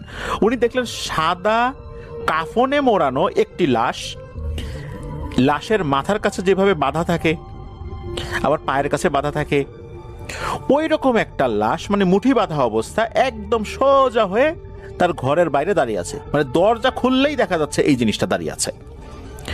হঠাৎ করে এই জিনিসটা দেখে উনি খুবই ভয় পেয়ে যান। উনি ভয়ে দৌড়ে ঘরে গিয়েই দরজা আটকে দেন। উনি তো এমন ভয় পেয়েছেন যে চিৎকার চেঁচামেচি শুরু করেছেন। তবে কিছুক্ষণ পরে দরজা খুলে আর কিছুই দেখা যায়নি। এটা কি কেউ দুষ্টামি করলো, তাকে ভয় দেখানোর জন্য কোনো কাজ করলো, নাকি এটা সত্যি ভয়ের ঘটনা ছিল? উনি পরিবারের অন্য সদস্যদের সাথে যখন বিষয়টা শেয়ার করলেন, পরিবারের লোকজন আসলে ওইভাবে গুরুত্ব দেয় নাই, মনে করেছে হয়তো বা কেউ দুষ্টামি করে এই কাজটা করছে। তো এরপর চলে যায় প্রায় 2 বছর। এই ঘটনার পর আর কি হঠাৎ করে ওনার মেয়ে, এই যে 3-4 বছর বয়সী যে মেয়েটা, সে খুব অসুস্থ হয়ে যায়। ওই সময়ে খুব গরম পড়েছিল, আর গ্রামে ইলেকট্রিসিটিও ছিল না, যার কারণে ঘুমাতে তো বেশ কষ্টই হতো। আর মেয়েটা অসুস্থ হয়ে পড়েছে, ডাক্তার দেখানো হচ্ছে, কিন্তু সুস্থ হচ্ছে না। আস্তে আস্তে সে আরো অসুস্থ হয়ে পড়ছিল। হঠাৎ করে একদিন সকালবেলা মেয়েটার মা ঘুম থেকে উঠে দেখে তার সেই বাচ্চাটা মারা গেছে। সকালে উঠে এমন কান্নাকাটি শুরু করেছিল, এই মেয়েটাকে দেখার জন্য, এই বাচ্চা মেয়েটা যে মারা গেল তাকে দেখার জন্য কিন্তু এই মেহেদী হাসান ভাই নিজেও গিয়েছিলেন। ছোট্ট বাচ্চা মেয়েটার জানাজার নামাজও উনি পড়েছিলেন। জানা গেল যে এই মেয়েটা নাকি ঠান্ডায় নাক বন্ধ হয়ে, নিঃশ্বাস বন্ধ হয়ে মারা গেছে। কিন্তু এটা কিভাবে সম্ভব? তখন তো গরম পড়েছিল, ঠান্ডা লাগলো কিভাবে? আর যদি কোনো কার নাক বন্ধ হয়ে যায় তাহলে কিন্তু মুখ দিয়ে নিঃশ্বাস নেওয়া যায়। অনেক সময় আমাদেরও ঠান্ডা লাগলে নাক বন্ধ হয়ে গেলে আমরা মুখ দিয়ে নিঃশ্বাস কিন্তু নেই। তাহলে মেয়েটা কিভাবে মারা গেল? আসলে এত চিন্তা তো মানুষের মাথায় আসে না। সবাই তাকে সান্ত্বনা দিয়েছে যে আল্লাহ সন্তান দিয়েছে, আবার আল্লাহ চেয়েছেন এই জন্য নিয়ে গেছে, এটাই ভাগ্যে ছিল। এভাবে সান্ত্বনা দিয়েই যে যার মতো বাড়িতে চলে যায়। বাচ্চা মেয়েটাকে যেখানে কবর দেওয়া হয়েছিল সেই কবরস্থানটা ওই বাসারই কয়েক মাইল দূরে একটি পারিবারিক কবরস্থান ছিল, তাদেরই সেখানে দেওয়া হয়েছিল। ওই ঘটনাটির 1 বছর যেতে না যেতেই নূর ইসলাম চাচার যে ছোট মেয়ে ছিল তার বিয়ের কথাবার্তা হচ্ছিল, তো বিয়ের দিনও চলে আসে। তো বিয়ের দিন যখন বড়দের বাসায় দাওয়াত তারা খেতে যাবে, ওই দিন ওই বাসার সবাই আর কি, বিশেষ করে ওই যে একে অন্যের বাড়িতে যায় না ওইটা আর কি। তো সাধারণত এই ধরনের বিয়ের অনুষ্ঠানগুলোতে কি হয় যে যারা নারী সদস্যরা আছে, মেয়েরা আছে, তারা একটু বেশি সাজুগুজু করতে ব্যস্ত হয়ে পড়ে। এরকম ব্যস্ত হয়ে পড়েছে সবাই বাড়ির যারা নারী সদস্য, তারা আসলে এরকম একজন আরেকজনকে সাজুগুজু করিয়ে দিচ্ছে। এর ভিতর হয় কি, ওই যে 10 বছরের ছেলেটা যার কথা বলেছিলাম আমরা, 10-11 বছর বয়স, ওই ছেলেটা বাড়ির পাশে একটা পুকুর ছিল, সে ওইখানে খেলছিল। তো খেলতে খেলতে পুকুরের কাছে চলে গেছে। সে কিন্তু ভালো সাঁতার জানতো, গ্রামের বাচ্চা তো, একদম ছোটবেলা থেকে 5-6 বছর বয়সেই কিন্তু সে সাঁতারে খুব পটু। এই জন্য এটা নিয়ে কারো আসলে ওইভাবে মাথা ব্যথা ছিল না। তো হঠাৎ করে নাকি তাকে খুঁজে পাওয়া যাচ্ছে না। যখন বাসার থেকে লোকজন বের হয়ে অন্য বাড়িতে যাবে, তখন তো তাকেও খুঁজছে, কিন্তু তাকে পাওয়া যাচ্ছে না। খুঁজতে খুঁজতে সবাই পুকুরের পাশে চলে যায়। অনেকেই বলে যে ওকে তো পুকুরের কাছেই দেখছিলাম, এখন কোথায় গেল? অন্য কোথাও তো তার যাওয়ার কথা না, যেহেতু সেও জানে যে দাওয়াত খেতে যাবে। পুকুরের ভিতরে সে যদি পড়েও যায়, ভালো সাঁতার জানে, আর সে তো একদম ছোট বাচ্চা না। এদিকে তার মায়ের মন তো মানে না। মায়ের মন বলে কথা, সন্তানের বিপদ আপদ মা কিভাবে যেন টের পেয়ে যায়। আল্লাহই আসলে সেটা সৃষ্টি করে দিয়েছেন। কারণ 1 বছর আগে তার মেয়ে মারা গেছে, সেই শোক এখন উনি কাটিয়ে উঠতে পারেন নাই। যখনই তার ছেলেকে পাওয়া যাচ্ছে না, হঠাৎ করে তার বুকের মধ্যে কেমন যেন একটা মোচড় দিয়ে ওঠে, একটা অশনির সংকেত মনে হচ্ছে উনি পাচ্ছেন। তখন উনি বলেন যে দাওয়াত খেতে যাব না, তোমরা সবাই পুকুরে নেমে দেখো, কেন যেন মনে হচ্ছে আমার ছেলে এই পুকুরেই আছে। এটা বলার পর এই যে নূর ইসলাম কাকা, তারপর তার ভাই জুয়েল, 2 জনে পুকুরে নামে। অনেকক্ষণ যাবৎ খোঁজাখুঁজি করার পরও তাকে কোথাও পাওয়া গেল না। এখন এই যে আপু, মানে যার সন্তান, তার নাম হলো নাজনীন। তো এই নাজনীন আপু উনি কি মনে করে বলেন, আচ্ছা দেখো তো পুকুরের এই সাইডে দেখো তো, এদিকে তো খোঁজো না, এই সাইডে দেখো তো এখানে আছে কিনা। তখন নূর ইসলাম কাকা উনি ডুব দিয়েছেন, সাথে সাথে ওনার হাতে বেঁধে যায় ওই ছেলেটির লাশ। উনি সেটাকে টেনে তোলেন। লাশটি দেখে সবাই ভয় পেয়ে যায়। বাচ্চাটার চোখ এমন ভাবে উপড়ে ফেলা হয়েছে যে কেউ দেখলে ভয় পাবে। মনে হচ্ছে কেউ খুঁচিয়ে খুঁচিয়ে বাচ্চাটার চোখ তুলে ফেলেছে। ছোট মেয়েটা মারা যেতে না যেতেই বড় ছেলেটার এই অবস্থা। এটা যখন ঘটে তখন তো ওই পরিবারে আর বিয়ের আনন্দ একদম উল্টোটা হয়ে যায়। একটা মৃত বাড়ি, শোকের আবহ ছড়িয়ে পড়ে চতুর্দিকে, কান্নাকাটি চলছে। কিন্তু কি আর করা, যে গেছে সে তো আর ফেরত আসবে না। ওই ছেলেটাকে সেখানেই কবর দেওয়া হয় 1 বছর আগে, যেখানে তার ছোট বোনকে কবর দেওয়া হয়েছিল। আসলে ব্যাপারটা কি, কেন এমনটা হচ্ছে?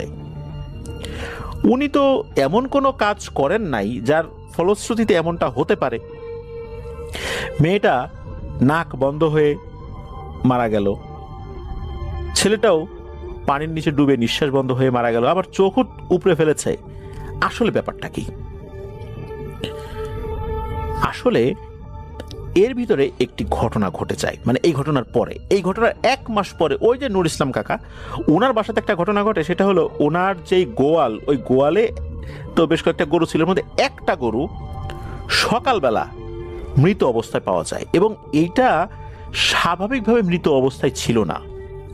আমরা যেভাবে কাপড় ধোয়ার পর কাপড় নিংড়ে পানি বের করি না, মনে হচ্ছে ওই গরুটাকে কেউ মুচড়ে নিংড়ে মেরে ফেলেছে। 1 ফোঁটা রক্তও কোথাও পড়ে নাই, কিন্তু এইভাবে গরুটাকে মুচড়ে মেরে ফেলা হয়েছে। এই গরুটাকে দেখার সাথে সাথে অনেক মানুষ ভয় পেয়েছিল, জারে এটা কি। তখন মূলত বেশ কয়েকজন লোক এই নুর ইসলাম কাকাকে বলে যে আমাদের কেন জানি মনে হচ্ছে এই কোনো মৃত্যুই স্বাভাবিক না, নিশ্চয়ই এমন একটা ঘটনা ঘটছে বা এমন কিছু হচ্ছে যার কারণে এই মৃত্যুর মিছিল শুরু হয়েছে। তুমি দ্রুত কোনো ভালো হুজুরের কাছে যাও, ঘটনাটা খুলে বলো। তখন এই নুর ইসলাম কাকা খুঁজতে খুঁজতে ফকির বাড়ি নামে একটি বাড়ির মসজিদের ইমামকে ডেকে আনেন।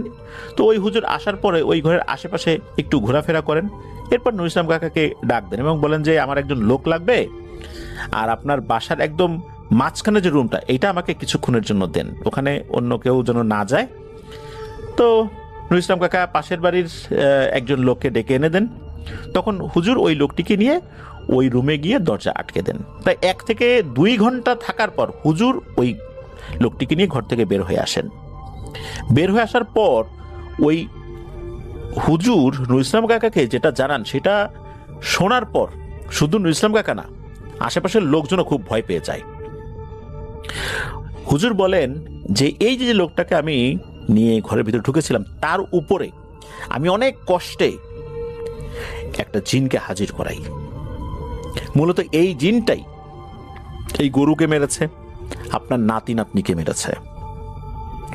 আর এই মৃত্যুর জন্য আর কেউ দায়ী না, আপনার মেয়ে কিন্তু দায়ী না, আপনি দায়ী। নুর ইসলাম কাকা তো চমকে ওঠেন যে আমি কিভাবে দায়ী হইলাম, আমি কি করছি? আমার তো মনে পড়ে না আমি কখনো কোনো কিছু করছি। তখন হুজুর বলেন যে ওই জিনটা এসে বলেছে যে আপনি আপনার বাড়ির পাশ থেকে একটি সাপ মেরে ফেলেছিলেন, ওই সাপটি ভুল করে আপনার ঘরের ভেতরে ঢুকে যায়, আর ওইটাকেই আপনি মেরে ফেলেছিলেন, তাও সেটা রাতের বেলা। মারার পর ওইটাকে আপনি পুকুরের ভেতরে ফেলে দিয়েছিলেন, আর ওই সাপটা ছিল ওই জিনটার নাতি। আর নাতিকে মারার জন্য সে রাগে ক্ষোভে আপনার 2 জন নাতি নাতনিকে মেরে ফেলেছে, আপনার গরুটাকেও মেরে ফেলেছে, এবং সে চাচ্ছে যে আপনার পুরো ফ্যামিলিকে শেষ করে ফেলবে। তবে আপনার ভয়ের কোনো কারণ নাই, আমি ওকে বুঝিয়ে শুনিয়ে ঠিক করে ফেলবো ইনশাল্লাহ। আপনি কিছু জিনিস এনে দেন, আমি দেখি এটা কিভাবে ঠিক করা যায়। তো উনি কিছু সরিষা, গজাল, লোহা, তারপর বেশ কিছু জিনিস চেয়েছিলেন আর কি। তো এগুলো যখন আনতে বলেন, এর সাথে 4টা মোমবাতি আনতে বলেন। এরপর বাড়ির চারদিকে আজান দিয়ে ঘরটি বন্ধ করে দেওয়া হয়। আর এই ঘর বন্ধ করে দেওয়ার পর থেকে আর কোনো সমস্যা হয়নি। তবে হ্যাঁ, অনেকেই বলেন ওই বাড়ির আশেপাশে কে যেন হেঁটে যায়, অনেক শব্দ পাওয়া যায়, কান্নার আওয়াজ পাওয়া যায়, বিলাপ করে কান্নার আওয়াজ পাওয়া যায়।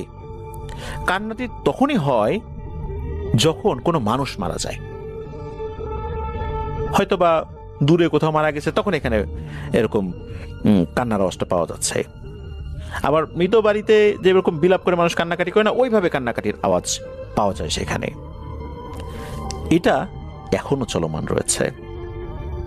প্রিয় লিসেনার্স, আসলে ঘরের মধ্যে রাতের বেলা যদি সাপ ঢুকেই পড়ে, মানুষ তো আতঙ্কিত হবে, এটাই স্বাভাবিক। আর সাপকে জীবিত অবস্থায় ধরাটাও তো কঠিন।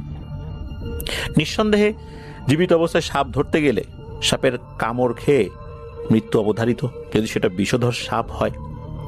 এখন এই নুরুল ইসলাম চাচা উনি তো 8-10টা স্বাভাবিক সাপ মনে করেই ওই সাপটিকে হত্যা করেছিলেন, কিন্তু উনি কি জানতেন যে এটা স্বাভাবিক কোনো সাপ নয়? এই জন্যই রাতের বেলা সাপ মারার ক্ষেত্রে অবশ্যই বলতে হবে, তুমি যদি জিন হয়ে থাকো তোমাকে সময় দিলাম, তুমি চলে যাও, এরকম 3 বার বলতে হবে। তারপরেও যদি না যায়, বুঝতে হবে ওটা সাপ, জিন নয়। এরপর তাকে হত্যা করা যাবে। তারপরও চেষ্টা করতে হবে রাতের বেলা আমরা যেন কোনো প্রাণীকে হত্যা না করি। এই যে নুরুল ইসলাম চাচার মেয়ে নাজনীন, এই নাজনীন আপুর 2 সন্তানের সাথে যে মর্মান্তিক ঘটনা ঘটলো, এর জন্য কি নাজনীন আপু কোনোভাবে দায়ী? নিশ্চয়ই না। তার 2 সন্তানও নিষ্পাপ, তারা কিভাবে হত্যার শিকার হলো? তো এভাবে কিন্তু আমাদের ভুলের কারণে আমরা আমাদের প্রজন্মকে বিপদের মুখে কিন্তু ঠেলে দেই। আল্লাহ আমাদেরকে হেফাজত করুন। আরও একটা ঘটনায় চলে যাব আমরা, এবং এই ঘটনাটা একটা অডিও ক্লিপ। চলুন শুনে আসি অডিও ক্লিপটি। আশা করছি এই অডিও ক্লিপটিও আপনাদেরকে অনেক অনেক আনন্দ দেবে। চলুন শুনে আসি। ধন্যবাদ রাসেল ভাই আমাকে এই ঘটনা বলার সুযোগ দেওয়ার জন্য। আমার নাম হচ্ছে রিপন, আমি আদিতমারি লালমিহাট থেকে বলতেছি। তো আজকে যে ঘটনাটা আমি আপনাকে শেয়ার করব, এই ঘটনাটা আমাকে পাঠিয়েছেন জহিরুল, তার বাড়ি রংপুরের সিও বাজার এলাকায়। আমি চেষ্টা করব তার মতো করে ঘটনাটা আপনাকে শেয়ার করার। রাসেল ভাই, উত্তরবঙ্গের কুড়িগ্রাম জেলার রাস্তাগুলো কিন্তু রাতের বেলা বড় অদ্ভুত এবং ভয়ঙ্কর হয়ে ওঠে। বিশেষ করে ধরলা নদীর পাড় দিয়ে যে দীর্ঘ রাস্তাগুলো চলে গেছে, সেখানে রাত পারলে কুয়াশা আর অন্ধকারের এক অন্যরকম খেলা শুরু হয়। তো জহিরুল ভাই নিজে একজন ট্রাক ড্রাইভার ছিলেন, তো তার বাসা হচ্ছে কুড়িগ্রামে। তো আর এই ঘটনাটা জহিরুল সংগ্রহ করেছেন। আর আমি বলেছি যে জহিরুলের বাসা হচ্ছে সিও বাজারে। আসলে তার রিলেটিভের কাছ থেকে সে আপনার হচ্ছে কুড়িগ্রামের একজনের কাছে ঘটনাটা সংগ্রহ করে এবং সেই ঘটনাটা আমাকে পাঠায়। তো আমার কাছে ঘটনাটা খুবই ইন্টারেস্টিং লেগেছিল, যার কারণে আপনাদের ভূত এফএমে শেয়ার করা। তো রাসেল ভাই, আমি ঘটনায় ফিরে যাই। ঘটনাটা ছিল 2002 সালের দিকের কথা। তখন জহিরুল ভাই ঢাকা থেকে পণ্য নিয়ে কুড়িগ্রাম বুড়িঙ্গামারিতে যাচ্ছিলেন। তো উনি নিয়মিত যাতায়াত করেন এই রাস্তা দিয়ে। তো ওনার সাথে সেদিন ছিল হেল্পার, তার নাম হচ্ছে শফিক। তো জহিরুল ভাই এবং শফিক দুজনেই সেদিন ঢাকা থেকে পণ্য নিয়ে কুড়িগ্রামে বুড়িঙ্গামারির উদ্দেশ্যে যাচ্ছিলেন। তো সেদিন ছিল আশ্বিন মাসের শেষ রাত, মানে শেষ দিন। তো রাত তখন আনুমানিক 3টা বাজে। নর্মালি ঢাকা থেকে তাদের যখন রওনা দেয় তখন 10টা বা 11টা সামথিং, কিন্তু যখনই হলো তারা এই কুড়িগ্রামে আস্তে আস্তে অনেক লেট হয়ে যায়। ফাঁকা রাস্তা থাকার পরও তারা সেদিন অনেক লেট করে আসে। তো নর্মালি রাস্তায় সময় লাগে, যেহেতু 2002 সালের এটা কথা ঘটনা। তো সে সময় এখনকার মতো হাইওয়ে এইভাবে ছিল না। তো রাত তখন আনুমানিক 3টা বাজে। তো কুড়িগ্রামে ঢোকার পর থেকেই চারিদিকে কুয়াশা এত ঘন যে ট্রাকের হেডলাইটগুলো আলো ঠিকমতো রাস্তা ভেদ করতে পারতেছিল না, সামনে ওইভাবে দেখা যাচ্ছিল না, খুবই কুয়াশা লাগতেছিল। মানে সামনে কুয়াশার কারণে আলোগুলো পৌঁছাতে পারতেছিল না। তো জহিরুল ভাই খুব সাবধানে ট্রাক চালাচ্ছিলেন। রাস্তাটা ছিল একদম জনমানবহীন, দুপাশে শুধু বড় বড় গাছ আর ধানক্ষেত। তো হঠাৎ ধরলা ব্রিজের কাছাকাছি আসার পর জহিরুল ভাই দেখলেন রাস্তার মাঝখানে একজন মানুষ হাত নেড়ে ট্রাকটা থামানোর ইশারা করতেছে। তো তিনি অবাক হলেন যে এত রাতে এখানে একটা মানুষ তাকে ট্রাক থামানো কেন নিষেধ মানে দাঁড় করাবে, বা এত রাতে কেউ বিপদে পড়তে পারে তিনি বুঝতে পারলেন না। তো মানুষটার পরনে ছিল সাদা চাদর। জহিরুল ভাই ভাবলেন হয়তো কোনো মানুষ, হয়তো সেই মানুষটি বিপদে পড়েছে। তো তিনি ট্রাকের গতি কমিয়ে দিলেন, কিন্তু হেল্পার শফিক বারবার বলেছিল, ওস্তাদ গাড়ি থামাইয়েন না, এই সময় রাস্তা ভালো না, আর এই সময় এইসব ঝামেলা নেওয়া ঠিক হবে না। তো জহিরুল ভাই কোনো কথা তার শুনলেন না। তিনি সেই তার ট্রাকটা ওই লোকটার পাশে গিয়ে থামালেন এবং লোকটা ট্রাকের জানালার কাছে এসে খুব নিচু স্বরে বলল, ভাই আমার বাড়িটা সামনেই, আমার সাথে কিছু ভারী জিনিস আছে, একটু যদি তুলে দিতেন। তো জহিরুল ভাই আর শফিক নিচে নামলেন লোকটাকে সাহায্য করতে। তো লোকটা রাস্তার পাশে অন্ধকারের ভিতরে একটা রাস্তার মতো জিনিসের দিকে ইশারা করলো। কিন্তু আশ্চর্য বিষয় রাসেল ভাই, যখনই তারা বস্তাটা ধরতে গেলেন, জহিরুল ভাই খেয়াল করলেন লোকটার কোনো ছায়া মাটিতে পড়ছে না। তো অথচ ট্রাকের হেডলাইটের আলোয় সরাসরি তার উপরে পড়তেছে। সরাসরি আলো পড়লে কিন্তু স্পষ্টভাবে যে কোনো মানুষের বা যে কোনো কিছু দাঁড়িয়ে থাকলে সেটা কিন্তু ছায়া পড়ে, কিন্তু তারা দুজনেই দেখলো যে সেই লোকটা কোনো ছায়া পড়তেছে না, একদম মনে হয় যে কোনো কিছুই দাঁড়িয়ে নেই সেই ট্রাকের হেডলাইটের সামনে।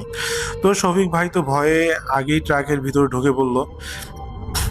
তো জহিরুল ভাই যখন একা ওই বস্তাটা তুলতে গেলেন, তিনি দেখলেন ওটা কোনো বস্তা নয়, ওটা ছিল একটা পচা লাশের অবয়ব বা যা সাদা কাপড়ে মোড়ানো। আর সেই মুহূর্তে সেই সাদা চাদর পরা লোকটা একটা বিকট অট্টহাসি দিয়ে উঠল। তো সেই হাসির শব্দে যেন সবকিছুই যেন নিস্তব্ধ হয়ে গেল, থমথমে একটা পরিবেশ হয়ে গেল। তো লোকটা এবার চাদর সরিয়ে ফেললো। জহিরুল ভাই দেখলেন তার মুখটা মানুষের মতো না, তার চোয়ালটা ঝুলে একদম বুক পর্যন্ত ঠেকেছে, আর চোখগুলো ঠিক উল্টো দিকে ঘোরানো, পুরোটা চোখগুলো একদম সাদা দেখা যাচ্ছে। তো জহিরুল ভাইয়ের হাতটা খপ করে ধরলো সেই মানুষটা। জহিরুল ভাই অনুভব করলেন সেই হাতটা কোনো সাধারণ হাত না, মনে হচ্ছে সেই হাতে এত পরিমাণ শক্তি, সে কোনোভাবেই তারা জহিরুল ভাই হাতটা সরাতে পারতেছেন না, এত শক্তি যে কেমনে সম্ভব। তো লোকটা খসখস গলায় একটু আগে যে লোকটা স্বাভাবিক গলায় কথা বলতেছে, এখন সেই লোকটা খসখস গলায় বলল, জহিরুল, আমাকে তো অনেক আগে থেকেই নদী থেকে তোলার কথা ছিল, আজ তুই এলি কেন? এই ধরনের একটা কথা বললো। তো জহিরুল ভাই কোনো কিছুই বুঝলেন না যে কি বললেন এটা, তো সেই কথার কোনো আগামাথায় তিনি কিছুই বুঝলেন না। তো তিনি জহিরুল ভাই ভয় পাওয়ার পর, মানে এই সমস্ত কিছু দেখার তিনি প্রচণ্ড ভয় পান এবং এক ঝটকায় তার যত শক্তি আছে সমস্ত শক্তি দিয়ে তিনি এক ঝটকায় হাত ছাড়িয়ে নিয়ে এক দৌড়ে ট্রাকে ওঠেন এবং ট্রাকে উঠে গিয়ে তার ট্রাকটা স্টার্ট দিলেন, কিন্তু ট্রাক যেন 1 ইঞ্চিও নড়ল না। অথচ তিনি এক্সেলেটার বা গাড়ির যেটা আর কি গতি বাড়ানোর জন্য যেটা চাপ দেয়, তো তিনি সেটাতে চাপ দিচ্ছেন। তো কিন্তু সেই গাড়িটা কোনো শুধু শব্দই করতেছে, কিন্তু গাড়িটা নড়তেছে না, সেই গাড়িটা সেখানেই স্থির হয়ে দাঁড়িয়েই আছে। তো তিনি লুকিং গ্লাসে দেখার চেষ্টা করেন যে আসলে চাকাতে কোনো প্রবলেম হয়েছে না কেন। তিনি লুকিং গ্লাসে যেটা দেখেন যে চাকাগুলো সেই যেখানে ট্র্যাকটা দাঁড়িয়ে আছে সেখানেই দাঁড়িয়ে চাকাগুলো প্রচণ্ড গতিতে ঘুরতেছে, কিন্তু সেই গাড়িটা একদম আগাচ্ছে না, মনে হচ্ছে যে টায়ারগুলো ঘুরতে ঘুরতে সেখানে গর্ত করতেছে, অথচ গাড়িটা আগাচ্ছে না। তো জহিরুল ভাই এটা দেখে খুবই বেশ অবাক হলেন এবং অনেক প্রচণ্ড পরিমাণে ভয় পেলেন। এবং ঠিক সেই সময় গ্রামের এক কোণে ফজরের আজান আওয়াজ ভেসে আসলো। আজান শুরু হওয়ার সাথে সাথে ট্রাকের ঝাঁকুনি দিয়ে সামনের দিকে এগিয়ে গেল। তো জহিরুল ভাই আর পিছনে ফিরে তাকাননি বা সেই লুকিং গ্লাসে তিনি তাকাননি, তিনি সোজা দ্রুত, তিনি নর্মালি খুবই দক্ষ একজন ড্রাইভার, তিনি সবসময় সতর্কতার সহিত গাড়ি চালান, কিন্তু সেদিন যে পরিমাণ ভয় পেয়েছিলেন তিনি এক টানে তার জীবন লাইফে এত বেশি গতি কখনো তিনি তুলেননি। গাড়ির যত সর্বোচ্চ স্পিড আছে তিনি সর্বোচ্চ স্পিড দিয়ে ভুরুঙ্গামারি দিয়ে এসে গাড়িটা তার ট্রাকটা থামান। এবং সকালে জহিরুল ভাই দেখলেন ট্রাকের পিছনে লোহার ডালটায় এমনভাবে দুমড়ে মুচড়ে গেছে যেন কোনো দানব হাত দিয়ে ওটা চিপে ধরেছে, আর ওনার হাতের কবজিতে কালো রঙের 5টা আঙ্গুলের ছাপ বসে গিয়েছিল। তিনি মনে করেন যে কালকে রাতে যখন সেই অবয়বটা বা সেই লোকটা যখন তার হাত ধরেছিল সেখানে সেই লোকটার আঙ্গুলের ছাপ বসে গিয়েছে, এবং মনে হচ্ছে যে সেখানে পরবর্তীতে আসলে সেই জহিরুল ভাইয়ের হাতে ঘা তৈরি হয় যেখানে সেই লোকটা ধরেছিল, এবং পরবর্তীতে তিনি ওষুধ খান, কিন্তু ওষুধ খাওয়ার পরেও আসলে সেই সমস্যাটার সমাধান হয়নি। তো এরপরে অনেক দিন তিনি চিকিৎসা চালান, তো চিকিৎসা ধীরে ধীরে ওই জায়গাটা ঠিক হয়ে যায়। এবং যখন ওই জায়গায় এরপরে তো রেগুলার আমি বলেছিলাম যে তিনি ওই জায়গাটা দিয়ে রেগুলার যাতায়াত করেন, তো কাজের বা তাগিদা জীবন মানে কি বলে জীবিকা নির্বাহের জন্য তাকে সেই রাস্তা দিয়ে বাধ্যতামূলক যেতেই হয়, কারণ ওটাতে একটাই হাইওয়ে রাস্তা। তো পরবর্তীতে তিনি যখন ওই রাস্তা দিয়ে যাচ্ছিলেন, তো তিনি ওখানে দিনের বেলায় এলাকাবাসীর কাছে জানতে চান যে আসলে এই ধরনের ঘটনা ঘটেছিল, কেন ঘটেছিল, তিনি খোঁজ নিতে যাচ্ছিলেন। তো পরবর্তীতে জানতে পারেন যে আসলে এখানে একটা truck driver, same to same truck driver নাকি এখানে নদীতে ডুবে মারা গিয়েছিলেন এবং তার লাশটা নাকি পাওয়া যায়নি। তো পরবর্তীতে দেখা যায় যে এরকম হঠাৎ হঠাৎ অনেক ট্রাক চালকদের সাথে নাকি এই ধরনের একটু ভৌতিক ঘটনা ঘটে। তো এরকম হয়তো বা জহিরুল ভাইয়ের সাথে ঘটেছে। তো সেই লোকটা বললেন যে হয়তো সেই সময় আজান দিয়েছিল, যার কারণে হয়তো ভাগ্য ভালো আপনি সেই অবয়ব বা সেই যেটাই বলি জিনটার কাছ থেকে আপনি বেঁচে গিয়েছেন। তো এটাই ছিল জহিরুল ভাইয়ের ঘটনা। তো এরপর থেকে আসলে চেষ্টা করেন জহিরুল ভাই বা শফিক ভাই তারা চেষ্টা করেন যে আসলে আগে ফাঁকে যখন আর কি রাস্তায় অন্যান্য গাড়িগুলো থাকে, বিশেষ করে ওই জায়গাটা যেখানে ওদের সাথে ঘটনা ঘটেছিল, তো উনি চেষ্টা করেন যে উনি একা না আসতে, কোনো না কোনো ওই যেহেতু ওটা হাইওয়ে, সবসময় ট্রাক বা বাস এই ধরনের চলাচল করে, তো ইনি চেষ্টা করেন যে কোনো বাস বা ট্রাকের পিছিয়ে পিছিয়ে আসার, ওই বিশেষ করে ওই জায়গাটা, তারপরে হলো বাকি জায়গাটা তিনি নিজের মতো করে আসেন। তো রাসেল ভাই এই ছিল ঘটনা। তিনি জানিয়েছেন যে এরপর থেকে আর আসলে তার সাথে এই ধরনের ভৌতিক ঘটনাগুলো আর ঘটেনি। তিনি এই রুলসটা মেনটেন করার কারণে, যে একটা বাস অথবা ট্রাকের পিছিয়ে পিছিয়ে আসা। তো রাসেল ভাই এই ছিল আমার ঘটনা। আরও একটা ঘটনায় চলে যাব আমরা, এবং এই ঘটনাটা একটা অডিও ক্লিপ। চলুন শুনে আসি অডিও ক্লিপটি। আশা করছি এই অডিও ক্লিপটিও আপনাদেরকে অনেক অনেক আনন্দ দেবে। চলুন শুনে আসি। নমস্কার রাসেল ভাইয়া, আমার নাম ঐশী, আমি চট্টগ্রাম থেকে বলছি। ভূতপ্রেমের সাথে আমার যাত্রাটা শুরু হয় আসলে 2016 সাল থেকে। তখন আমি নিয়মিত ঘটনা শুনতাম, তো তখন চিন্তা করতাম যে নিজের সাথে ঘটে যাওয়া ঘটনাগুলো আপনার সাথে কিভাবে শেয়ার করা যায়, কিন্তু তখন আমি ইমেল করতে পারতাম না বা কিভাবে অডিও রেকর্ডিং করে পাঠাতে হয় সে সম্পর্কে আমি অবগত ছিলাম না, যার কারণে নিজের সাথে অনেক ঘটে যাওয়া ঘটনা রয়েছে যেগুলো আপনার সাথে শেয়ার করা হয়নি। তবে কিছুদিন আগে ভূতের প্রেমে আমি আমার সাথে ঘটে যাওয়া কিছু ঘটনা আপনার সাথে শেয়ার করি, যেটি আপনি স্পেশাল স্টোরিতে পড়ে শুনিয়েছিলেন, যার কারণে আমি আপনার কাছে অনেক বেশি থ্যাঙ্কফুল। তো সেই সুবাদে ভাবলাম যে নিজের পরিবারের সাথে ঘটে যাওয়া কিছু ঘটনা আপনার সাথে এবার শেয়ার করা যাক। ঘটনাটা আমি গুছিয়ে লিখতে পারবো না বিধায় আমি অডিও রেকর্ডিং করে পাঠাচ্ছি। যদি আপনি ঘটনাটা প্লে করেন তাহলে আমি অনেক বেশি খুশি হব। তো ঘটনায় চলে যাই। ঘটনাটা ঘটে 2008 সালে। তখন আমার বয়স ছিল 7 বছর, আমার মেজ বোনের বয়স ছিল 3.5 বছর এবং আমার ছোট বোনের বয়স ছিল সবে 6.5 মাস। তো আমরা থাকতাম একটা মফস্বল এরিয়াতে। আমার বাবা সে এলাকার স্বনামধন্য ব্যবসায়ী ছিলেন। সঙ্গত কারণে আমি এই জায়গাটার নাম বলছি না। তো সে বছর খুব শীত পড়েছিল। আমার বাবা একদিন এসে আমার মাকে বললেন যে পরের দিন তার সিলেট ট্যুর আছে, 3 দিনের ট্যুর, তিনি ট্যুরে যাবেন, মাজার দর্শন করবেন। তো আমার মা বলে যে আমিও যেতে চাই, কিন্তু তখন আমার বাবা বললেন যে সিট তো আর খালি নেই, তো তোমাকে তো এবার নিয়ে যেতে পারছি না, পরের বার নিয়ে যাব। তো মার খুব মন খারাপ হয় বিষয়টাতে, মা যেতে পারছেন না। যাই হোক, বাবার জন্য ব্যাগটা গুছিয়ে দিলেন মা। পরের দিন সকালবেলা 6:30টার দিকে বাবার বাস ছিল। তো 5:30টার দিকে বাবার কাছে একটা কল আসে হচ্ছে যিনি এই ট্যুরটা অ্যারেঞ্জ করেছিলেন তার তরফ থেকে। তো তিনি কল করে আমার বাবাকে জানান যে একটা সিট তো খালি হয়েছে, এখন আপনি যদি কাউকে নিয়ে যেতে চান তাহলে নিয়ে যেতে পারেন, একজন ব্যক্তি যে কোনো কারণে যাচ্ছে না। তো তখন আমার বাবা আমার মাকে বললেন যে তুমি কি যেতে চাও কিনা, একটা সিট খালি আছে। তো মা তো খুব খুশি, মা রাজি হয়ে গেলেন যে যাব। তো 2টা সিটেই আমরা 5 জন মানুষ ট্রাভেল করেছিলাম চিটাং থেকে সিলেট পর্যন্ত। তো যাই হোক, কষ্ট মষ্ট করে পৌঁছে গেলাম সিলেট, মাজার দর্শন করব। প্রথম দিন আমরা খুব ভালোভাবে ঘোরাফেরা করি। দ্বিতীয় দিন আমরা একটা মাজারে যাই, সঙ্গত কারণে আমি মাজারটার নাম বলছি না। একটা মাজারে আমরা পৌঁছাতে সন্ধ্যা ছুঁই এরকম হয়ে যায়। তো আমার বাবার সিগারেট খাওয়ার অভ্যাস ছিল। আমার বাবা আমাদেরকে বাস থেকে না নামিয়েই উনি আগেই নেমে যান সিগারেট খাওয়ার উদ্দেশ্যে। তো যেহেতু আমার বোনরা ছোট ছিল, সবকিছু গুছিয়ে নিয়ে আমার মা নামতে একটু সময়ই লাগে। তো আমরা নেমে দেখলাম যে বাসের কেউ আশেপাশে নেই। আমরা অনেকক্ষণ দাঁড়িয়ে থাকলাম যে কেউ আসে কিনা, আমার বাবা আসে কিনা।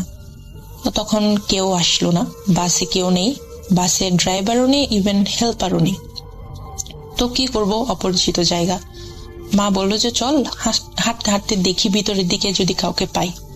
তো মাজারটাতে ঢোকার সময় এমন যে 2 পাশেই মেলার মতো অনেকগুলো দোকান, কিছু দূর হেঁটে গিয়ে পুকুর, তারপর গিয়ে মেইন মাজারে সেখানে অনেকগুলো মাজার ছিল একই সাথে।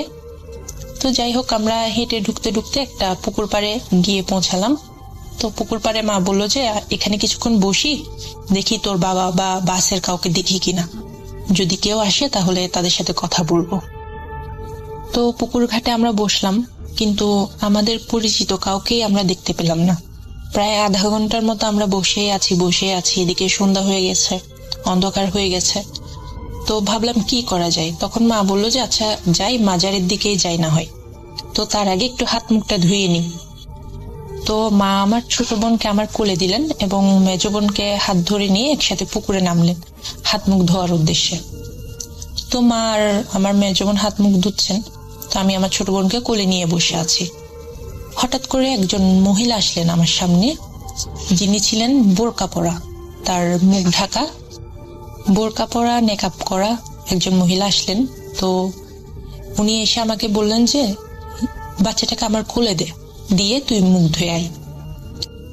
তো এমন কথা শোনার সাথে সাথে আমি বললাম যে আমার বোনকে আমি আপনার কোলে কেন দিব, আমি তো আপনাকে চিনি না। তো এই কথা বলার সাথে সাথে উনি ওনার নেকাবটা খুললেন এবং বোরকাটা খুললেন। তো বললেন যে এবার দে, তোর বোনকে আমার কোলে দে। আমি বললাম যে না, আমি তো আমার বোনকে আপনার কোলে দিব না, আমি তো আপনাকে চিনছি না, তাহলে আমি আমার বোনকে আপনার কোলে কেন দিব। তো ওনার সাথে এভাবে করে কিছুক্ষণ আমার কথা কাটাকাটি হচ্ছিল। এই সময় আমার মা বিষয়টা খেয়াল করেন এবং তাড়াতাড়ি উঠে আসে পুকুর থেকে। এসে ওনাকে বলছে যে আপনি কেন আমার মেয়েকে কেন নিতে চাচ্ছেন। তো উনি আমাদেরকে বললেন যে তোরা তো হারিয়ে গেছিস, তোর স্বামীকে তুই পাচ্ছিস না, তো তোর মেয়েটাকে আমার কোলে দে, তোরা হাত মুখ ধুয়ে নে, আমি তোদেরকে পুরো মাজারটা ঘুরিয়ে দেখাবো।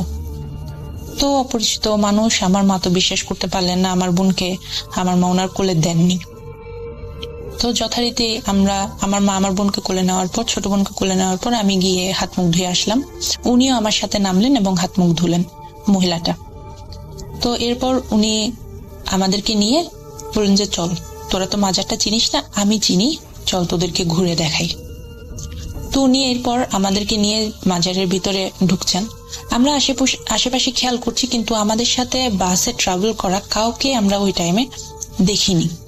অনেক মানুষ ছিল, অপরিচিত মানুষ, কিন্তু আমাদের সাথে বাসে ট্রাভেল করেছেন এরকম কাউকে দেখিনি, কারণ আমরা তো একই এলাকা থেকে গিয়েছিলাম।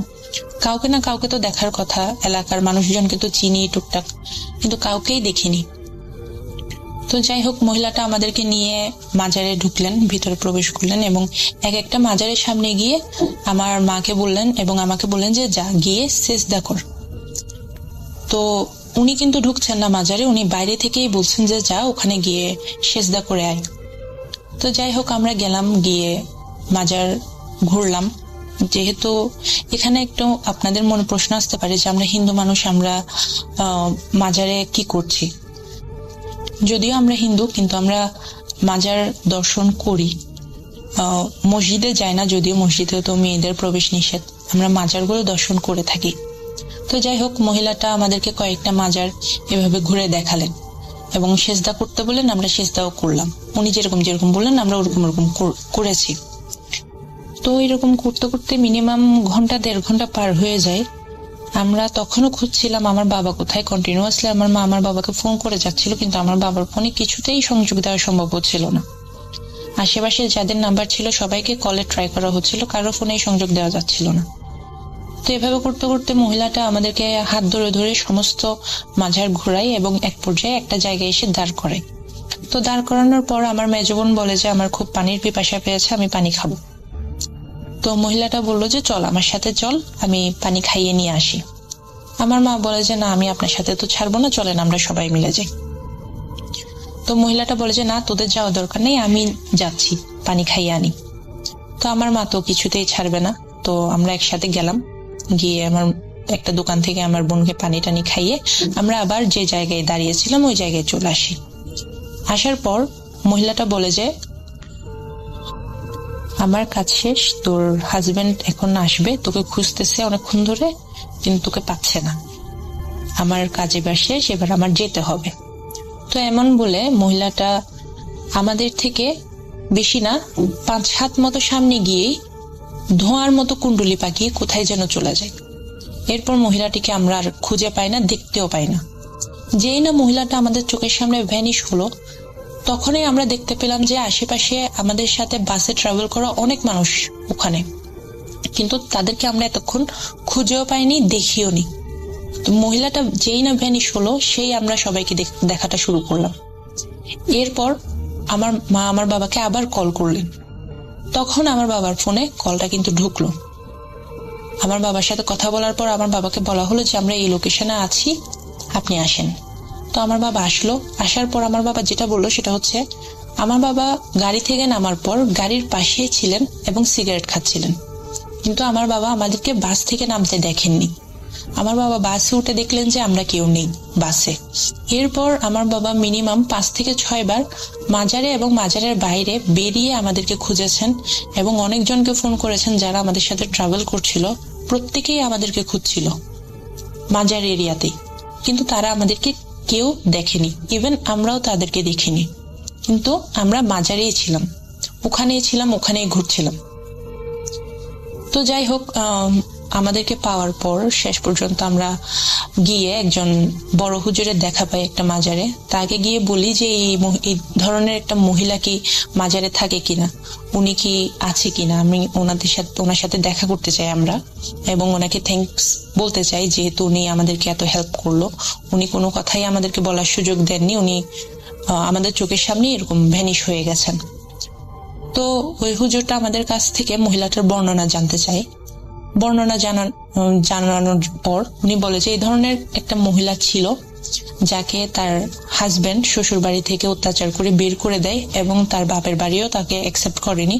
উনি দীর্ঘ 15 বছর এই মাজারে ছিল এবং যারা অপরিচিত আসতো, এখানে দূর দূরান্ত থেকে যারা আসতো মাজার দর্শনের জন্য, তাদেরকে উনি হেল্প করতেন, প্রতিটা মাজার ঘুরে ঘুরে দেখাতেন এবং ডিটেলস বলতেন যে এই মাজারের এই কাহিনী, ওই মাজারের এই কাহিনী উনি বলতেন।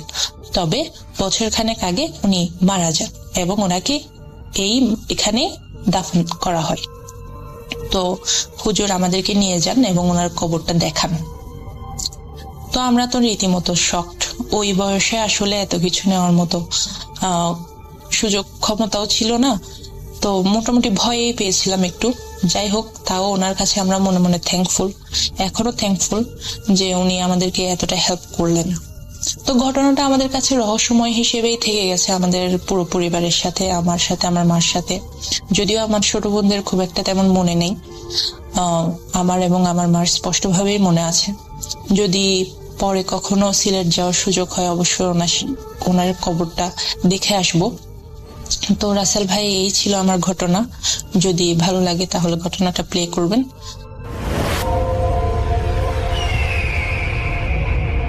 আরও একটা ঘটনায় চলে যাব আমরা, এবং এই ঘটনাটা একটা অডিও ক্লিপ। চলুন শুনে আসি অডিও ক্লিপটি। আশা করছি এই অডিও ক্লিপটিও আপনাদেরকে অনেক অনেক আনন্দ দেবে। চলুন শুনে আসি। হ্যালো, আমি Shakib and I'm a regular listener of Wood.com. তো আমি কিছুক্ষণ আগে প্রতি রবিবার যে স্পেশাল এপিসোডটি হয় সেটি শুনছিলাম। তো ওখানে আমি মিস্টার রাসেলের একটি অ্যানাউন্সমেন্ট শুনি যে তিনি প্রিমিয়াম সাবস্ক্রাইবারের কাছ থেকে গল্প চাচ্ছেন, অ্যান্ড ইয়াস, আমি প্রিমিয়াম সাবস্ক্রাইবার। তো আমি ভাবলাম যে আমার সাথে কিছু ঘটেছে কয়েকদিন আগে, so why not I share it. তো তারপর আমি জাস্ট এপিসোডটা শোনা মাত্রই আমি গল্পটা রেকর্ড করতে বসলাম। তো আমি আগে আমার সম্পর্কে বলে নিই। তো ছোটবেলা থেকে আমার প্যারানর্মাল বিষয়ে অনেক আগ্রহ ছিল। লাইক আমি জানতে চাইতাম, ইভেন স্টিল নাও, লাইক ব্যাপারগুলো কিভাবে কি হয়, কিভাবে কি হচ্ছে।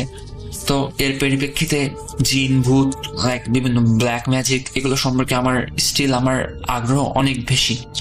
ইভেন ছোটবেলা থেকে ভূত FM, তারপর এখন Wood.com and others, এগুলো শোনার পরে মানে আমারও মোটামুটি একটা ধারণা রয়েছে যে ব্যাপারগুলো কিভাবে হয় না হয়।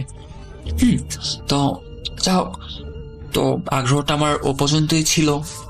আর আরেকটা জিনিস আমরা সবাই জানি যে আমাদের ধর্মের ব্যাপারটি একদমই বৈধতা পায় না, তাই না? তো যতদূর ডিস্টেন্স রেখে আর কি আগ্রহ নিবারণ করা যায় আমি তাই করতাম। বিভিন্ন জায়গায় লেখা পড়তাম, বিভিন্ন ডকুমেন্টারি দেখতাম, অ্যান্ড দ্যাটস ইট। তো তারপর আরেকটা কথা বলে নিই। তো আমি একজন প্রফেশনাল ড্যান্সার, অ্যাজ ইউজুয়াল, পড়াশোনার পাশাপাশি। তো ছোটবেলা থেকে আমি নাচ করি। তো নাচ করার সুবাদে আমার আশেপাশের লোকজন এবং আর একটু ম্যাস পপুলেশনে অ্যাজ ইউজুয়াল যেটা হয়, আপনি আপনার একটা আর্টিস্টিক ভ্যালু থাকলে সবাই আপনাকে চেনে জানে, সো খুব নর্মাল ব্যাপারটা। তো আমার কাছে এরকম চেনা জানা থাকার কারণে আমার কাছে অনেকে ইভেন এখনো নাচ শিখতে আসে, উইচ ইজ নর্মাল। লাইক এসে বলে যে ভাইয়া আমি আপনাকে দেখেছি, সো এখানে শো করতে দেখেছি, হোয়াট এভার, ওখানে দেখেছি, তো আমাকে নাচ শেখাতে হবে। তো আমিও বিনা বাক্য সবাইকে ওয়েলকাম করি, লাইক ছোটবেলা থেকে করে আসছি। তো অমনি একটা ছেলে একদিন হুট করে আমার কাছে আসে এবং সে বলেছে সে নাচ শিখতে চায়। লাইক আমি বললাম ওকে ওয়েলকাম। তো এভাবে তাকে আমি কয়েকদিন নাচ শেখাই। আমি যে কথাটা বলছি এখন, এটা মোটামুটি 5 থেকে 6 মাস আগের ঘটনা, হয়তো তারও বেশি। তো তখন লকডাউন ছিল, পুরোদমে চলছিল, তো ওরকমই হবে। তো কিছুদিন শেখানোর পর ওর সাথে আমার একটু ঘনিষ্ঠতা হয়, লাইক আমরা ওঠা বসা করি। সে আমার ছোট ভাই, লাইক জুনিয়র। তো একদিন আমাদের স্থানীয় একটা পার্ক রয়েছে, তো একদিন সন্ধ্যায় যখন ওর সাথে আমি কথা বলছিলাম, ইভেন ওখানে আমার অন্য একটা ফ্রেন্ডও ছিল, তো আমরা কথা বলছিলাম। তো কথা প্রসঙ্গে সে আমাকে বললো যে সে ইদানিং ম্যাজিক, লাইক ব্ল্যাক ম্যাজিক চর্চা করা শুরু করেছে। আমি লাইক হোয়াট? কারণ আমি অনেক লাইক আগে থেকে এগুলো ব্যাপারে ইন্টারেস্ট থাকার কারণে আমি অনেক ভালো করে জানতাম যে ব্যাপারগুলো কি, তাই না? তো আমি তো জাস্ট আকাশ থেকে পড়লাম যে হোয়াট আর ইউ সেইং। তখন সে বললো যে হ্যাঁ, রিসেন্ট আমার একটা গুরু, সে আমাকে শিখিয়েছে। এবার যে গুরুর কথা বলছে তার পাশেও আমাদের পাশে সে কয়েকদিন আগে মারা গিয়েছে। যাও, তো আমিও আগ্রহবশত জিজ্ঞেস করলাম যে ব্যাপারগুলো কেমনি কি হয়। তখন সে বললো যে ব্যাপারগুলো পুরোটাই কুফরি, লাইক এগুলো আপনার ঈশ্বরের সাথে শয়তান বা এই জিনিসগুলোর লাইক একটা মিথস্ক্রিয়ার ফলাফল স্বরূপ একটা ব্যাপার উপস্থাপন করা হয় এবং সে ব্যাপারটার মাধ্যমে বিভিন্ন কার্য সম্পাদন করা, যেটা পুরোপুরি আমাদের ধর্ম পরিপন্থী। লাইক আমি তখন তাকে বললাম যে ওকে, টেল মি সাম মন্ত্র অফ ইয়ার্স। তারপর সে কিছু আমাকে শোনালো এবং সেগুলো খুবই খারাপ ছিল। লাইক আমাদের যে ধর্মীয় ব্যাপার স্যাপারগুলো, এদের সাথে আপনার বিভিন্ন যেগুলো স্যাটানিক ওয়ার্ড হোয়াট এভার, এগুলোর মিক্সিং করে ওরা বিভিন্ন মন্ত্র ক্রিয়েট করে।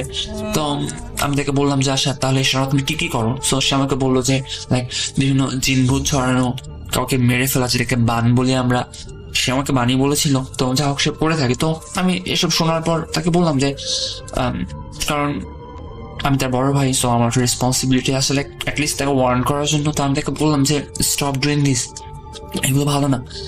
তো সে আমাকে বললো যে আমি আর আজকে করবো না, হ্যান ত্যান। তো আমি তার কথাটা খুব একটা কনফিডেন্স পাইনি এবং আই ডোন্ট কেয়ার, কারণ তার লাইফ তার, আমার লাইফ আমার, তাই না? সে করছে, আমি বারণ করেছি, এখন সে করলে করুক, না করে না। তো এটা এরকম 6-7 মাস আগের ঘটনা। তো ওটা ওখানেই শেষ। আর একবার মনে করি যে ওখানে আমি ছিলাম, সে ছিল, আর আমার ফ্রেন্ড ছিল, আমার ক্লোজ ফ্রেন্ড, বাট আমার সাথে থাকে। যাও, তো এই রিসেন্ট কয়েক সপ্তাহ আগের ঘটনা। তো আমাদের এলাকার একটা বড় ভাই, সে একটি মেয়েকে পছন্দ করে এবং সে নানাভাবে মেয়েটি পর্যন্ত রিচ করতে চায়, বাট কোনো না কোনো ভাবে সে পারছে না। মানে পরিস্থিতি সাপেক্ষে হোক বা লাইক আমাদের সমাজে ফ্যামিলি স্ট্যাটাস কাউন্ট করা হয়, হোয়াট এভার, কোনো একটা কারণে লাইক ওটা হচ্ছে না। ইভেন সার্বিক দৃষ্টিতে ওটা ওদের সম্পর্ক হওয়া সম্ভব নয়। যাও, তো বাট ও অনেক ডিটারমাইন্ড যে সেই লাইক ওই মেয়েটিকে চায়, এরকম কিছু একটা ব্যাপার। তো একদিন আমি ছিলাম, বড় ভাইটা ছিল, আর আমার ওই ফ্রেন্ডটা যে আমাদের ওই আগের 6 মাস আগের কনভারসেশন আমার সাথে ছিল, ওই যাকে আমি নাচ শেখাতাম তার সাথে। তো আমরা 3জন একসাথে ছিলাম, আমি, বড় ভাই, আমার এক ক্লোজ ফ্রেন্ড। তো ওইখানে কথাটা তুললো যে এমন সো সে অনেকভাবে রিচ করতে পারতেছে না, সো এখন ব্ল্যাক ম্যাজিকের সহায়তা নেবে। ইভেন সে আগে অনেক জায়গায় ট্রাই করেছে, বাট কোনো কাজ হয়নি। বাট সে এখন এখানে খুঁজছে যে কাকে আমার পাওয়া যায়। তো আমার পাশে যে ফ্রেন্ডটা ছিল, যে আমার 6 মাস আগে ওই কনভারসেশনে আমার সাথে উপস্থিত ছিল, তো সে হুট করে বলে বসে যে হ্যাঁ, সাকিবের একটা ছোট ভাই আছে, সব করে। তখন আমাকে বড় ভাইটা বললো যে আসলে কি? আমি বললাম হ্যাঁ, আমার ছেলে আছে, আমাকে নাচ শিখতো, বাট এখন শেখে না। তো বলেছে ও করে। তখন ও বললো আমার দেখা করে দাও। তো আমি যেহেতু বলেছিলাম যে আমার এগুলো ব্যাপারে লাইক অনেক ইন্টারেস্ট আছে, সেটা অবশ্যই দেখে যাওয়ার, এক্সপিরিয়েন্স করার। তো আমি ওই থ্রুতে ভাবলাম যে লাইক আমি প্রথমে নানা করলাম, লাইক অবশ্যই জিনিসটা মানে আমরা উই অল নো দ্যাট খারাপ কাজ করা, সেখানে সঙ্গ দেওয়া, মানে লাইক হেল্প করা, দুইটাই সেম। বাট ইনস্ট্যান্ট চাকরি পরে আমি বলতে বাধ্য হই যে ইয়া দ্যাটস দ্য গাই। তো আমি ওর কাছে ওকে নিয়েও যাই। তারপর আমি যেটা লাইক চালিয়ে গেলাম সেটা জাস্ট চুপ করে দেখা, কারণ এখানে আমার কিছু বলার ছিল না। কারণ মানে জাস্ট আমি জাস্ট দেখতে ব্যাপারটাকে ভালোবাসি, দ্যাটস ইট। কারণ এর ভয়াবহতা সম্পর্কে আমরা সবাই জানি, তাই না? তো তারপর তারা কথা বললো এরকম যে কি করা যায় না করা যায়। তো ও বিভিন্ন লাইক তাবিজ, কবচ, হ্যান ত্যান এগুলো করলো। তো প্রথমে সে বললো যে সে একটা ইসলামিক ওয়েতে ট্রাই করবে এটা যাক আমি প্রচেষ্টা বলছি না, তো এটা হোয়াটএভার কিছু একটা করতে হবে। তো এখন আমার বাইক ছিল 3 জনের মধ্যে, তো আমি ওরকম রাত 12টার পর ওদের বাইক দিয়ে লিড দিই জাস্ট ফর এক্সপিরিয়েন্স করার জন্য, আচ্ছা দেখি কি হয়। ওকে, তো নাথিং হ্যাপেন। তো তারপর আমরা আবার ছেলেটার কাছে যাই ওই ভাইটাকে নিয়ে। হ্যাঁ, আর যেহেতু আমি তার ছোট ভাই, আমার থ্রুতে পরিচয় হয়েছে, তো সেসব কনভারসেশনে আমাকে সাথে রাখে। ইভেন আমিও যাই যে কারণ এটা আমার জন্য একটা হিউজ চ্যান্স, তাই না, লাইক কাছ থেকে ব্যাপারটা এক্সপিরিয়েন্স করা। ওকে ফাইন, আমিও যাই।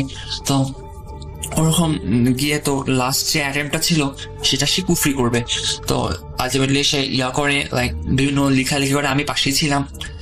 ইভেন মানে সে আমাকে কিছু বলতে পারছে না, কারণ আমি তার বড় ভাই এবং সে আমার কাছে রেসপেক্ট করে, কারণ আমি নাচ শেখা যাও। তো আমি যে লেখাগুলো আমি ছবিও তুলে নিই এবং তার বইগুলো নাড়াচাড়া করি।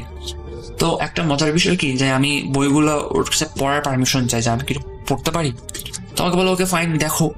হ্যাঁ, তো আমি প্রথমে একটা বই নিই, বইটা ছিল হচ্ছে লাইক হিন্দু যে তন্ত্র রিলেটেড ওদের ব্যাপারটা। তো ওখানে আমি জিনিসটা লেখা দেখলাম যে মানে আমাদের মনে একটা প্রশ্ন জাগতে পারে যে আসলে আমরা যে লাইক কিভাবে সম্ভব যে মুখ দিয়ে একটা মানুষ মন্ত্র উচ্চারণ করছে আর কাজ হয়ে যাচ্ছে। ইভেন আমাদের ধর্মের ব্যাপারটা সেম, লাইক আমরা কোথাও একটা সূরা পড়ে বা কোনো দোয়া পড়ে ফু দিচ্ছি বা কোনো রোগ উপশম হয়ে যাচ্ছে। লাইক আমরা যেমন জানি যে সূরা ফাতিহা পড়ে আপনার কোনো সর্প দংশিত জায়গায় লাইক ওখানে ফু দিলে ওটা ভালো হয়ে যায়। তো এটা ইভেন নর্মালি আমার সবারই একটা ধারণা মানে কাজ করে যে কেমনি কি। তো ওখানে লেখা আছে যে মানে আমি জাস্ট একটু বলি, ওখানে মানে ভূমিকা লেখা ছিল যে প্রাচীন আমাদের যে হিন্দুদের যে কমিউনিটি ছিল অনেক অনেক বছর আগে, তখন ওখানে যারা সাধু বা হোয়াট এভার যা বলে, তো ওরা ডিসকভার করে যে কিছু আমরা যদি কিছু উচ্চারণ করি তখন আমাদের সেই কথাগুলোর যে সংঘর্ষ হয়, আমাদের ভোকাল কর্ডে তো আপনার ইয়েগুলোর মানে আপনার আমাদের বিভিন্ন বাতাসের ধাক্কার সংস্পর্শে তো একটা ওয়ার্ড বের হচ্ছে, আমি যা কথা বলছি। এই সংঘর্ষটার ফলে নাকি অলৌকিক কিছু এই জিনিসগুলো হয়। আলটিমেটলি এটা পাওয়ার হচ্ছে এই যে ওয়ার্ডগুলো, ঠিক ওয়ার্ড পড়ার, কয়টা নির্দিষ্ট ওয়ার্ড পড়ার ফলে যে সংঘর্ষটা হয়, এই সংঘর্ষের যে আমাদের আউটপুটটা বের হয় কথাটা, এই কথাটা অলৌকিকভাবে কাজ করে। ইভেন সেখানে লেখা আছে যে do what ever one just for good, ভালোর জন্য করতে হবে। যাও আমি এটা কথাটা বললাম, তো এটা আলাদা টপিক। তো লেখা ছিল, তো আমি সবগুলো পড়ে দেখলাম এবং মানে সবগুলোই ওই উদ্ভট মন্ত্রগুলো এবং ইউনো কিভাবে কি করতে হবে, কোথায় কি যেতে হবে, সব ডিটেলস লেখা ছিল। আমি জাস্ট লাইক পড়লাম, কারণ আমার কাছে এটা বড় অপরচুনিটি যে আমি ফাইনালি একটু আর কাছ থেকে ব্যাপারটা দেখতে পাচ্ছি। তো যাও, তো ফাইনালি ও একটা দিল হোয়াট এভার কাগজে লিখে দিল। আমার কাছে ছবিটা আছে, সো আমি চাইলে অবশ্যই দিতে পারবো। তো দিয়ে বললো যে, আমাকে দিয়ে বলেনি, আমার ফ্রেন্ডটাকে আমি পাশে ছিলাম, তো তাকে দিয়ে বললো যে রাত 12টার পরে এটা অমুক শ্মশানে গিয়ে, এটা লাইক শ্মশানের যে ছাইটা আছে, লাইক মরগুলো পোড়ানোর পরে ছাইগুলো যেখানে গ্যাদার করা হয় ওখানে লাইক মাটি খুঁড়ে ওখানে পুঁতে ফেলতে হবে। Okay fine. তো অ্যাজ ইউজুয়াল শ্মশান আমাদের বাসা থেকে অনেক দূরে, অ্যান্ড অত রাতে অবশ্যই একটা bike needed, and I'm the biker. তো আমার ডাক পড়লো অ্যাজ ইউজুয়াল, আমি বললাম ওকে ফাইন, দূর থেকে দেখতাম আমার সমস্যা কি। তো গেলাম করতে গেলাম। তো যখন আমরা শ্মশানে পৌঁছালাম তখন অলমোস্ট রাত 12টা ক্রস হয়ে গিয়েছে। তো আমরা ওখানে 3 জন ছিলাম, আমরা ওই 3 জনই, আমরা আমাদের কনভারসেশনের শুরুতে আমরা 3 জন ছিলাম, আমি, বড় ভাইটা আর আমার ক্লোজ ফ্রেন্ডটা। তো আলটিমেটলি এখানে আর শ্মশানটা ছিল রাস্তার সাথে, একদম রাস্তার মেইন রোডের সাথে লাগোয়া। তো আলটিমেটলি তো ব্যাপারটা হচ্ছে একজনকে লাইট ধরতে হবে, আরেকজন বলতে যে কাজটা করবে সে হচ্ছে ভিকটিমকে মাটি খুঁড়ে ব্যাপারটা জিনিসটাকে পুঁততে হবে। আরেকজনকে অবশ্যই লাইট ধরতে হবে কারণ অন্ধকার, আরেকজনকে অবশ্যই রাস্তায় বাইকের কাছে থাকতে হবে, তাই না। তো আলটিমেটলি আমার ফ্রেন্ডটা ভয়ে যেতে চাচ্ছিল না, আমার যে অন্য একটা ফ্রেন্ড ছিল সো বাইকের ওখানে এসে থাকে। সো আলটিমেটলি অনিচ্ছা সত্ত্বেও আমাকে তাকে লাইট ধরে হেল্প করতে হয়। ওকে ফাইন, তো আমি লাইট ধরে যাই তার সাথে। ইভেন ডিস্টেন্স সর্বোচ্চ 4 থেকে 5 মিটার ছিল, লাইক যেখানে আমরা জিনিসটা দিয়ে রাখি আর রাস্তা এর মাঝখানে গ্যাপটা 4 থেকে 5 মিটার অনলি। তো মজার ব্যাপারটা এখান থেকে শুরু হয় যে সে যখন জিনিসটা ঘুরে ঘুরে মাটির মধ্যে পুঁতছিল, তো আলটিমেটলি আমি ফার্স্ট একটা সাউন্ড শুনতে পারি যে 2টা মানুষের কনভারসেশন, লাইক অনেক স্পষ্ট কথা বলছে এবং অ্যারাউন্ড মনে হচ্ছে যে তারা আমাদের খুবই কাছে। হ্যাঁ, তো আমি যেহেতু অবশ্যই এটা সুসমাজে গৃহীত কোনো কাজ নয় যে আমি মন খুলে মন দিয়ে করবো, সো এটা উই অল নোজ দ্যাট, তাই না। তো আমি অনেক ভয় লাইট ধরেছিলাম যে কে আসে না আসে, আবার দেখে ফেললে কি না দেখি ভাবে। আর ওটার মেন রোডের সাথেই ছিল। তো আমি কনভারসেশনটা শুনছিলাম যে দুজন কথা বলতেছে খুব স্পষ্ট স্বরে। হ্যাঁ, আমি ওই বড় ভাইটাকে বললাম, ভাই মেবি সামওয়ান আর কামিং, আর হয়তো আমাদের আশেপাশে কেউ আসছে। আর সাউন্ডটা আস্তে আস্তে অনেক লাউড হচ্ছিল, লাইক মনে হচ্ছে কেউ আমাদের দিকে এগিয়ে আসছে। আর আরেকটা কথা বলে রাখি, রাস্তার পাশে শ্মশান এবং শ্মশানের চারপাশে পুরোটাই জমি ছিল, দেয়ার ওয়াজ নাথিং। অনেক দূরে দূরে অনেক বাড়ি ছিল। সো যাই হোক, তো আমি কথাটা বলার পর ওই ভাইটা সাউন্ডটা শুনতে পারে, ও চতুর্পাশে লাইট মারে দেখে, but there was no one. আর ওই ঘটনার প্রেশারের জন্য আমিও একটা মানসিক প্রেশারে ছিলাম, ভাই আমি লাইটটা ধরে আসি, কেউ দেখলে তো ইজিলি দেখবে রাস্তার পাশে। তো আলটিমেটলি আমি মনোযোগ দিয়ে কথাটা শুনিনি ওদের, ইভেন আমার বড় এবার শুনিনি, কারণ আমাদের ফোকাসটা অন্য থাকছিল, বাট কথাটা নাকি স্পষ্ট ছিল। তো ওই পর্যন্ত সব নর্মাল ছিল। তো উনি চতুর্পাশে লাইট মেরে দেখলো, আমিও দেখলাম দেয়ার ইজ নো ওয়ান। তো স্টিল কথা শোনা যাচ্ছে যে দুইটা মোটা কণ্ঠ ওদের মানুষ, ওরা একে অপরের সাথে কথা বলতেছে। আর এখান থেকে কিন্তু নিকটস্থ বাড়িটা অনেক দূরে যাও। ঘটনার আকস্মিকতা তখন আমাদের কাছে ব্যাপারটা জাস্ট অবাকই লাগে, যায় কথা শুনছে লোক কোথায়। তো আমরা তাড়াতাড়ি ওখানে 1 মিনিট ছিলাম থেকে আমরা রাস্তায় উঠে আসি। ইভেন ফর্চুনেটলি আনফর্চুনেটলি বলবো সেখানে কেউ আসেনি, সো ওটা কেউ দেখেনি। তো তারপর আমরা যথারীতি বাইকে স্টার্ট করলাম যে আমরা এখন ফিরে যাবো, লাইক কাজ শেষ ওনার। তো তখন উঠে আমরা আলোচনা করতেছিলাম যে আমি ভাইটাকে বলছিলাম যে ভাষা মানুষটাকে দেখা গেল না কেন। তখন আমার যে ফ্রেন্ডটা যে বাইক পাহারা দিচ্ছিল সে বললো কোন সাউন্ড? আমি বললাম কেন দুইটা আমার কথা শুনিসনি? ও বললো না আমি তো শুনিনি। তখন ব্যাপারটা আমাদের মাথায় কাজ করলো যে আসলে এখানে হলো কি, সে শুনলো না কেন, অথচ সে আমাদের খুব পাশেই ছিল। বললাম তো এই 3-4 মিটার দূরে, বেশি না। তো এত লাউড ছিল, আমরা শুনলে তারও শোনার কথা। তো সে বলছে না, সে কোনো সাউন্ডই শোনেনি। আর আমরা দুজনে অবাক, তো হলোটা কি? তখন আমরা গেস করলাম যে সামথিং হ্যাপেন দেয়ার, যে আসলে কিছু হয়েছে। মানে যেহেতু আমারও ব্যাপারে কোনো ধারণা আছে যে শ্মশানে বা আদিবাসী সব হয়, সো মানে আমিও বুঝতে পেরেছি অ্যাট ফার্স্ট গ্ল্যান্স যে ব্যাপারটা কি হয়েছে। লাইক ওখানে কোনো এন্টিটি ছিল যারা চাচ্ছিল না যে আমরা কাজটা করি। সো বিভিন্ন কথা বলার মাধ্যমে বা কনভারসেশন দেখিয়ে যে মানুষ আসছে আমরা চলে যাই, এমন একটা ব্যাপার দেখাচ্ছিল। সো যাই হোক, ওটা নিয়ে অনেকক্ষণ কথা হলো। আমিও অবাক, আমার বড় ভাইটা অবাক, এবং সে তো লাইক আমি তো শুনিনি, ভাই তোরা কেমনি শুনলি? তো যাই হোক, তো মজার ব্যাপার হচ্ছে, তো আমরা ওখান থেকে বাসার পথে আসছিলাম। তো মোটামুটি অনেক দূরের রাস্তা, যেহেতু আমি বলেছি আগে যে আমাদের বাসা থেকে সবাই অনেক দূরে। তো দূরে বলতে অন্য একটা এলাকায়, অন্য একটা এলাকায়। সো অবশ্যই একটু ডিস্টেন্স আছে মাঝে। তো আমরা যখন ফিরছিলাম, আরেকটা কথা বলিনি, আমার ফ্রেন্ড বাইক চালাচ্ছিল, লাইক আমার ফ্রেন্ডটা মাঝখানে আমি ছিলাম, আর আমার বড় ভাইটা ছিল শেষে। তো একটা জায়গায় গিয়ে আমার বড় ভাইটা আমাকে বলছে যে সাকিব, আমার পিছনে কেউ যেন দৌড়াচ্ছে, আমি পায়ের শব্দ শুনছি। আমি বললাম কি বলেন? আমি ওকে ফাইন। আমি বললাম যে ভাই কি বলতেছেন?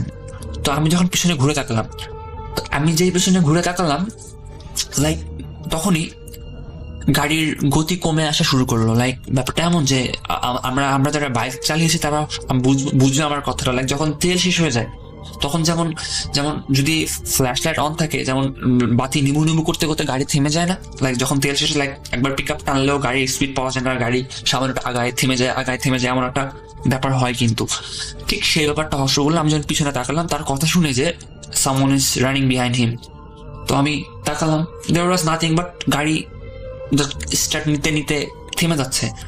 আই ওয়াজ লাইক, তখন আমি আর একটা জিনিস আমরা সবাই জানি যে যখন আমাদের সাথে খারাপ কিছু বা প্যারানর্মাল কিছু ঘটে, আমরা কিন্তু ইনস্ট্যান্ট ভয় পাই না, ইনস্ট্যান্ট আমরা অবাক হই। তো আমার সাথে ব্যাপারটা তাই ছিল।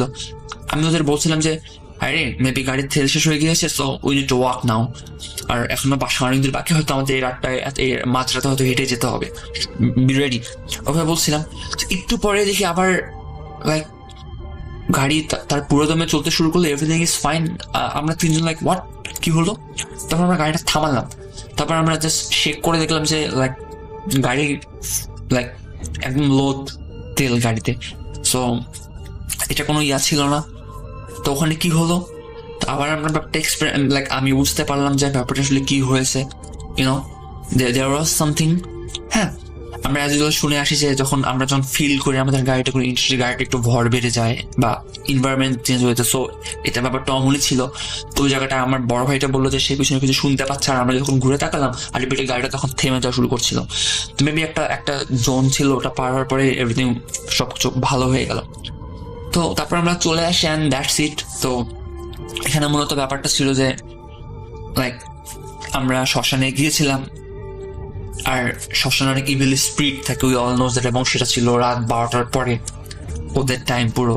সো আমরা ওখানে যাওয়াতে কোনো, এবং like we did something wrong, তাই না? তো অবশ্যই ব্যাপারটা ওখানে যেসব ইনজিউরি থাকে হোয়াট এভার, তো তাদের ভালো লাগার কথা না। তো তারপর আমার অনেক গিল্টি ফিল হয় যে আমার মনে হয় থাকা উচিত হয়নি, লাইক মানে আলটিমেটলি আমি তো সেম দোষী। তো তারপর আমি জানি না পরে ওদের কি হয়েছে, কারণ আমি ওই ব্যাপারটা থেকে টোটালি বেরিয়ে এসেছি, কারণ এটা আসলে ঠিক না। ইভেন লাইক আমি ভাবলাম যে না, আমার আগ্রহ আছে ব্যাপারটা ওই পর্যন্ত রাখাই শ্রেয়, লাইক এর বেশি রাখানো ঠিক না, আমি হয়তো এক্সেস করে ফেলেছি। তো আমি গিল্ডে থেকে ওদিকে আর যাইনি, কারণ লাইক আমি আর খবর নিই যে ওদের কি হলো হোয়াট এভার। আর ওরা তেমন আমার কোনো ক্লোজ রিলেটিভ বড় ভাই ছিল না উনি, যে লাইক কি হচ্ছে আমি জানতে পারবো। সো আমি আর জানিও না ব্যাপারটা কি হয়েছে। তো দ্যাট ওয়াজ মাই স্টোরি। আর আরেকটা ব্যাপার আমি ছেড়ে গিয়েছি মাঝখানে। তো আমি আমার ছোট ভাইটাকে বললাম, লাইক আমার যে ফ্রেন্ড আছে ব্ল্যাক ম্যাজিক করে, নট ফ্রেন্ড, ছোট ভাই, সরি। তাহলে যখন বললাম ব্যাপারটা, তখন সে আমাকে বললো যে আচ্ছা ভাই সমস্যা নেই তুমি, আর as he respect me a lot, তো তাকে বললাম, সে আমাকে বললো যে আচ্ছা অসুবিধা নেই তুমি নিয়ে যেতে পারো। তখন আমি ভাবলাম যে না, আমি অনেক জায়গায় পড়েছি, অনেক গল্প শুনেছি ভূত FM এ, লাইক এগুলো খারাপ বইগুলো ঘরে রাখলেও অনেক খারাপ নজর পড়ে। সো আমি ভাবলাম, ওটা চিন্তা করে আমি ব্যাপারটাকে সরে আসলাম যে দরকার নেই, মানে আমার কোনো ইচ্ছা নেই, লাইক আমি আমার এখানে বসে দেখেছি, দ্যাটস ফাইন। আর ব্যাপারটা এমন না যে আমি চর্চা করবো, বাসায় রাখারও কোনো দরকার নেই আমার। And that's the story. আর হোপ ভালো লেগেছে, আর ভালো লাগলে অবশ্যই শেয়ার করবেন। And that's it. আর আমার কাছে আরো অনেক স্টোরি রয়েছে আমার নিজের, আমার ফ্যামিলির। তো যদি ভালো লাগে তো আমি হয়তো আরো ইন্সপায়ার হবেন, আমি বাকিগুলো শেয়ার করবো ইনশাল্লাহ। Thank you.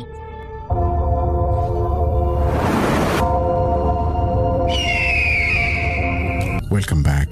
আপনাদের সবাইকে স্বাগত জানাই আমি রাসেল। আশা করছি আপনারা সবাই ভালো আছেন, ভালোর তলে আছেন। আমিও ভালো আছি আর ভালোর তলে আছি। চলে যাব আরও একটি ঘটনায়, যদি ভালো লাগে সাথে থাকবেন। হ্যালো, আসসালামু আলাইকুম লিসেনার্স, আমার নাম রাকিবুল হাসান রাকিব। আমি ভূত.com এর একজন মডারেটর। আমি আপনাদের সাথে আজকে যে গল্পটি শেয়ার করব, এটি বদরগঞ্জ থানার শ্যামপুর গ্রামের একটি ঘটনা। ঘটনাটি আমার এক বন্ধুর মামার সাথে ঘটে যাওয়া একটি গল্প। ঘটনাটি আজ থেকে 30-35 বছর আগের ঘটনা। আমার বন্ধু যেভাবে গল্পটি বলেছে আমাকে, আমি সেইভাবে আপনাদের কাছে গল্পটি শেয়ার করছি। আমার বন্ধুর মামার নাম আবির। আবির সাহেব যেদিন জন্মগ্রহণ করেন, ওই দিন থেকে ওনার সাথে একটি পরী বা মেয়ে জিন নজরে পড়ে যায়। সময়টা ছিল শীতকাল। আবির সাহেব যেদিন জন্মগ্রহণ করেন, ওই দিন শুধু আবির সাহেবের পরিবারের লোকজন নয়, পুরো গ্রামবাসী আনন্দে আত্মহারা হয়ে যায়। কারণ আবির সাহেব দেখতে অনেক সুন্দর ছিল। পুরো গ্রামে এত সুন্দর বাচ্চা দ্বিতীয় কেউ ছিল না। তার উপর 5টি মেয়ে বাচ্চার পর আবির সাহেব হচ্ছে একমাত্র ছেলে সন্তান। এত সুন্দর হওয়ার কাল হয়ে গেল আবির সাহেবের জন্য। পুরো গ্রাম ভেঙে পড়ে আবিরকে দেখার জন্য। এত লোকের চাপে রুমের লোকজন ভিড়ের জন্য সন্ধ্যায় একটু আগে আবিরকে বের করা হয় বাড়ি উঠোনে। লোকজন দেখতে দেখতে এক সময় সন্ধ্যা হয়ে যায়। ঘটনার সূচনা শুরু হয় ওই দিন রাত থেকেই। মাঝরাতে হঠাৎ এক সময় বাচ্চার কান্নার শব্দ শোনা যায়। আবিরের মা বাচ্চার কান্না শব্দ শুনে ঘুম থেকে উঠে দেখেন আবির সাহেব শূন্যে ভেসে আছেন আর আস্তে আস্তে দরজার দিকে চলে যাচ্ছে। এটা দেখে আবিরের মা ভয় পেয়ে চিৎকার করলে বাচ্চাটি মাটিতে পড়ে যায়। এই ঘটনার পর ভোরবেলা একজন কবিরাজকে ডেকে আনা হয়। কবিরাজ এসে যেটা বলে যে গতকালকে যখন সন্ধ্যার দিকে আবির সাহেবকে বাড়ি উঠোনে নিয়ে আসা হয়, তখন একটা পরী আবির সাহেবকে অনেক পছন্দ করে এবং ওই পরীটি নিয়ে যাওয়ার জন্য আবির সাহেবকে এই মধ্যরাতে এসেছিল। এরপর কবিরাজ সাহেব কিছু তাবিজ আর রুম বন্ধ করে দেয়। তারপর থেকে আর কোনো ধরনের সমস্যা হয় না। তবে এর কয়েক বছর কেটে যায় কোনো ধরনের সমস্যা না হওয়ার পর হঠাৎ তার কিছু বছর পর আবার নতুন এক সমস্যার সৃষ্টি হয়। আবিরের বয়স যখন 14 বছর, একদিন আবির দুপুরবেলা 2-3 জন বন্ধু নিয়ে মাছ ধরতে যায়। ওই সময় আবিরের বন্ধুরা লক্ষ্য করলো আবির সাহেব কার সাথে যেন কথা বলছে একা একা।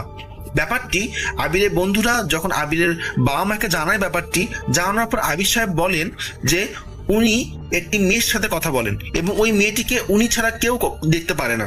ব্যাপারটি জানার পরে আবার কবিরাজকে ডাকানো হয়। কবিরাজ আসলে আবির সাহেবকে কিছু তাবিজ দিয়ে এইগুলো ইউজ করতে বলে এবং আবির সাহেবকে বলে আপনি কোনোভাবে এই তাবিজগুলো কখনো খুলে রাখবেন না। তবে রাসেল ভাই, এখানে ইন্টারেস্টিং ব্যাপার হচ্ছে আবির সাহেব ওই পরিটিকে বা ওই মেয়ে জিনটিকে উনি পছন্দ করে ফেলে, তাই তিনি তার শরীরে সব তাবিজ খুলে ফেলে। এতে পরিবারের লোকজন রাগ করলেও আবির সাহেব মাথায় নেয় না। এইভাবে দিন চলতে থাকে রাসেল ভাই। আবিরের বয়স যখন 20 বছর হয় তখন উনি ওনার রুমে কাউকে আর প্রবেশ করতে দেয় না। আর ওনার রুম থেকে রাসেল ভাই সবসময় একটা সুন্দর একটা সুগন্ধি সবসময় আসতো। তো যখন পরিবারের লোকজন অনেক বোঝানোর পরও আবির সাহেব কোনোভাবেই উনি কোনো তাবিজ বা উনি কোনো কিছু নিচ্ছে না, যে কারণ উনি সবসময় চায় যে ওই মেয়ে জিনটা বা ওই পরীটা ওনার সাথে যোগাযোগ করুক, তখন পরিবারের লোকজন সিদ্ধান্ত নয় যে আবিরকে বিয়ে দেবে। বাট এই বিয়ে দেওয়ার সিদ্ধান্ত নিয়েও রাসেল ভাই সবচেয়ে একটা বড় সমস্যা হয়ে যায়। যখন রাসেল ভাই মেয়ের পক্ষ থেকে আবির সাহেবকে কেউ দেখতে আসে রাস্তায়, স্যার ওদের মধ্যে একটা সমস্যা হয়ে যায়। যারা রাসেল ভাই মেয়ে দেখতে আসে দেখা যায় যে কোনো না কোনো একটা রাস্তার মধ্যে একটা বড় ধরনের সমস্যা হয়। সমস্যার জন্য ওরা আর হচ্ছে আবির সাহেবের বাসা পর্যন্ত আসতে পারে না, ওরা হচ্ছে ব্যাক করে যায়। এক সময় গ্রামের লোকজন জানাজানি হলে পরে কোনো আর পাত্রীপক্ষ থেকে আবিরের বিয়ের প্রস্তাব নিয়ে আসে না। আবির সাহেব কোনো কাজ করতেন না, বাড়ির কারোর সাথে কথাও বলতেন না। খাবারের সময় উনি খাবার নিয়ে ঘরে চলে যেত আর সব সময় রুমের দরজা বন্ধ করে রাখতো। তো রাসেল ভাই, একদিন আবির সাহেব নামাজ পড়তে যায়, তো উনি ভুলক্রমে ওনার রুমের হচ্ছে দরজা তালা দিতে উনি ভুলে যায়। উনি নামাজ পড়তে যখন যায় তখন ওনার মা চুপ করে ওনার রুমে প্রবেশ করে। ওনার রুমে প্রবেশ করে সবচেয়ে একটা জিনিস দেখে যেটা সবচেয়ে মানে ওনার মা হচ্ছে অবাক হয়ে যায়, সেটা হচ্ছে যে ওনার রুমে একটা ছবি টাঙানো, যে ছবিটা রাসেল ভাই আমাদের যেরকম আগে আমরা ছবি যখন তুলতাম একটা নেগেটিভ ছবি বের হইতো সাদা কালো কালারের, অনেকটা হচ্ছে ব্ল্যাক শ্যাডোর মতো, ওরকম ব্ল্যাক শ্যাডোর দুইটা ছবি। জাস্ট বোঝা যাচ্ছে যে একজন পুরুষ একজন মহিলা, বাট পুরুষটা কে বা মহিলাটা কে এটা কোনোভাবে বোঝা যাচ্ছে না। আরো আশ্চর্য ব্যাপার হচ্ছে পুরো রুমে রাসেল ভাই হচ্ছে বিভিন্ন ধরনের গাছের পাতা, ফুল, এইসব দিয়ে হচ্ছে পুরো রুমটা ভর্তি এবং ওই রুমের মধ্যে অনেক সুন্দর একটা হচ্ছে মানে গন্ধ সবসময় হচ্ছে ওনার মা পাচ্ছে। তো ওনার ছেলে নামাজ পড়তে আসবে থেকে বাসায় আসবে দেখে উনি তাড়াহুড়ো করে রুম থেকে বের হয়ে যায়। তো ওনার ছেলে যখন নামাজ পড়ে বাসায় আসে, বাসায় ঢুকে উনি ওনার রুমে ঢুকে 2 মিনিটের মধ্যে রাসেল ভাই হচ্ছে মানে রাগ হয়ে রুম থেকে বের হয়ে বলে যে হ্যাঁ আমার রুমে হচ্ছে মা আপনি কেন ঢুকছিলেন, আমি মানা করছিলাম, আমি তালা দিতে ভুলে গেছি, এই জন্য আপনি কেন রুমের মধ্যে ঢুকবেন। এখানে রাসেল ভাই উনি যে রুমে বাসায় আসার পর ওনাকে কিন্তু কেউ বলেওনি যে এরকম ওনার রুমে কেউ ঢুকেছিল, এবং উনি কেউ দেখেও নি যে ওনার মা যে ওনার রুমে ঢুকেছিল। বাট উনি কিভাবে জানলো এটাও আসলে ওনার পরিবারের লোকজন অনেক মানে অবাক হয়ে যায়। তারপর রাসেল ভাই হচ্ছে আবির সাহেব বলেন যে এরকম আমাকে বিয়ে দেওয়া বা অন্য কিছু করার জন্য কেউ চেষ্টা করিও না, আমার অলরেডি বিয়ে হয়ে গেছে, আমার বাচ্চা আছে, আমার সন্তান আছে এবং আমার একটা পরিবার আছে। তো আমার বিয়ে শাদী নিয়ে তোমরা কোনো কিছু মাথা ঘামাইও না, আমার বিয়ে শাদী হয়ে গেছে এবং আমি এইভাবে থাকতে চাই। তো রাসেল ভাই মাঝে মাঝে হচ্ছে আবির সাহেবের রুম থেকে বাচ্চার কান্নার শব্দ, কোনো মহিলা মানুষের শব্দ, বা অনেক সময় মনে হয় যে অনেক লোকজন ওনার রুমে এসেছে, ওরা কথাবার্তা বলতেছে, এরকম পরিবারের লোকজন সবাই হচ্ছে মাঝে মাঝে দেখে বা শোনে। এসব মানে করতে করতে এক সময় দেখা যাচ্ছে যে একদিন অনেক চিল্লাচিল্লি হয় আবির সাহেবের রুমের মধ্যে, অনেক চিল্লাচিল্লি। তো যেহেতু আবির সাহেব আগে বলে দিয়েছেন যে আমার রুমে যাই হয়ে যাক না কেন কেউ কখনো আমাকে ডাকবে না বা আমার রুমে আসবে না, তো ওই জন্য কেউ ভয়ে বা কেউ কোনো কিছু বলেনি। তো পরের দিন রাসেল ভাই যেটা হয় যে আবির সাহেব প্রায় দুপুর হয়ে যায়, উনি দরজা খোলে না। তো এই জন্য পরিবারের লোকজন যখন ডাকাডাকি করে যে উনি কোনোভাবে দরজা খুলছে না, তখন রাসেল ভাই আসলে দরজা ভেঙে যখন ভিতরে ঢোকা হয় দেখা যায় যে আবির সাহেব মারা গেছেন। তো উনি আসলে রাসেল ভাই কিভাবে মারা গেছে বা কিভাবে গেছে এটা আসলে কোনোভাবেই জানা যায়নি। তো ওনাকে যখন মাটি দেওয়ার জন্য কবরস্থানে যাওয়া হয়, তো ওখানেও রাসেল ভাই একটা ইন্টারেস্টিং ব্যাপার ঘটে, সেটা হচ্ছে যে ওনাকে যখন মাটি দেওয়া হয় তখন হুট করে রাসেল ভাই যে যখন ওনার হচ্ছে জানাজা হবে, মানে গ্রামে রাসেল ভাই ব্যাপার হচ্ছে গ্রামে তো হচ্ছে সবাই সবাইকে চেনে, যেমন শহরের ব্যাপারটা রাসেল ভাই আলাদা, শহরে তো কেউ কেউ ভাবে চেনে না, বাট গ্রামে কিন্তু সবাই সবাইকে চেনে। তো জানাজার মুহূর্তে হঠাৎ করে অনেক লোকজন রাসেল ভাই যে জানাজা দেওয়ার জন্য শরিক হয় এবং ম্যাক্সিমাম লোকগুলাকে কেউ আসলে ওভাবে চেনে না, এবং জানাজা শেষে কয়েকজন জিজ্ঞেস করে যে আপনাদের বাসা কোথায় বা আপনারা কই থেকে আসছেন, বাট ওরা কোনো অ্যান্সার না দিয়ে ওরা হচ্ছে যে যার মতো চলে যায়। তো রাসেল ভাই আরো একটা যে সমস্যা হয় যে ওনাকে মাটি দেওয়ার পর ওনাকে হচ্ছে ওনার প্রথম দিন ওনার কবর থেকে ওনাকে হচ্ছে মানে ওনার লাশটা, এখন এটা রাসেল ভাই চুরিও হইতে পারে বা কোনো অলৌকিক কোনো ঘটনাও হইতে পারে যে ওনার লাশটা নেওয়ার জন্য কয়েকজন অনেক ট্রাই করে, বাট যখন হচ্ছে এলাকার লোকজন বুঝে যায় তখন হচ্ছে ওনার ওই কবরটাকে অনেক প্রোটেক্ট করার চেষ্টা করে, এবং মোটামুটি প্রায় 1 মাসের উপরে ওনার কবরটাকে প্রোটেক্ট দিয়েছে গ্রামের লোকজন। কারণ যখনই হচ্ছে কেউ কবর থেকে সাইডে কোথাও চলে যায় তখনই ওনার কবর থেকে ওনার লাশটা নেওয়ার জন্য কেউ একদম চেষ্টা করে। তো এই ছিল রাসেল ভাই আমার ঘটনা। সবাই ভালো থাকবেন, ধন্যবাদ।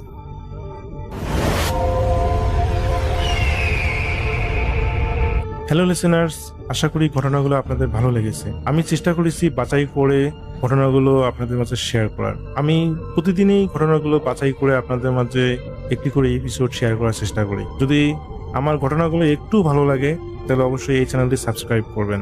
আর আপনারা কোথা থেকে এই ঘটনাগুলো শুনতেছেন যদি আপনাদের ঠিকানাগুলো জানান তাহলে আমি অনেক কৃতজ্ঞ হব। তাহলে আমি বুঝতে পারবো যে আপনারা কোথা থেকে শুনতেছেন।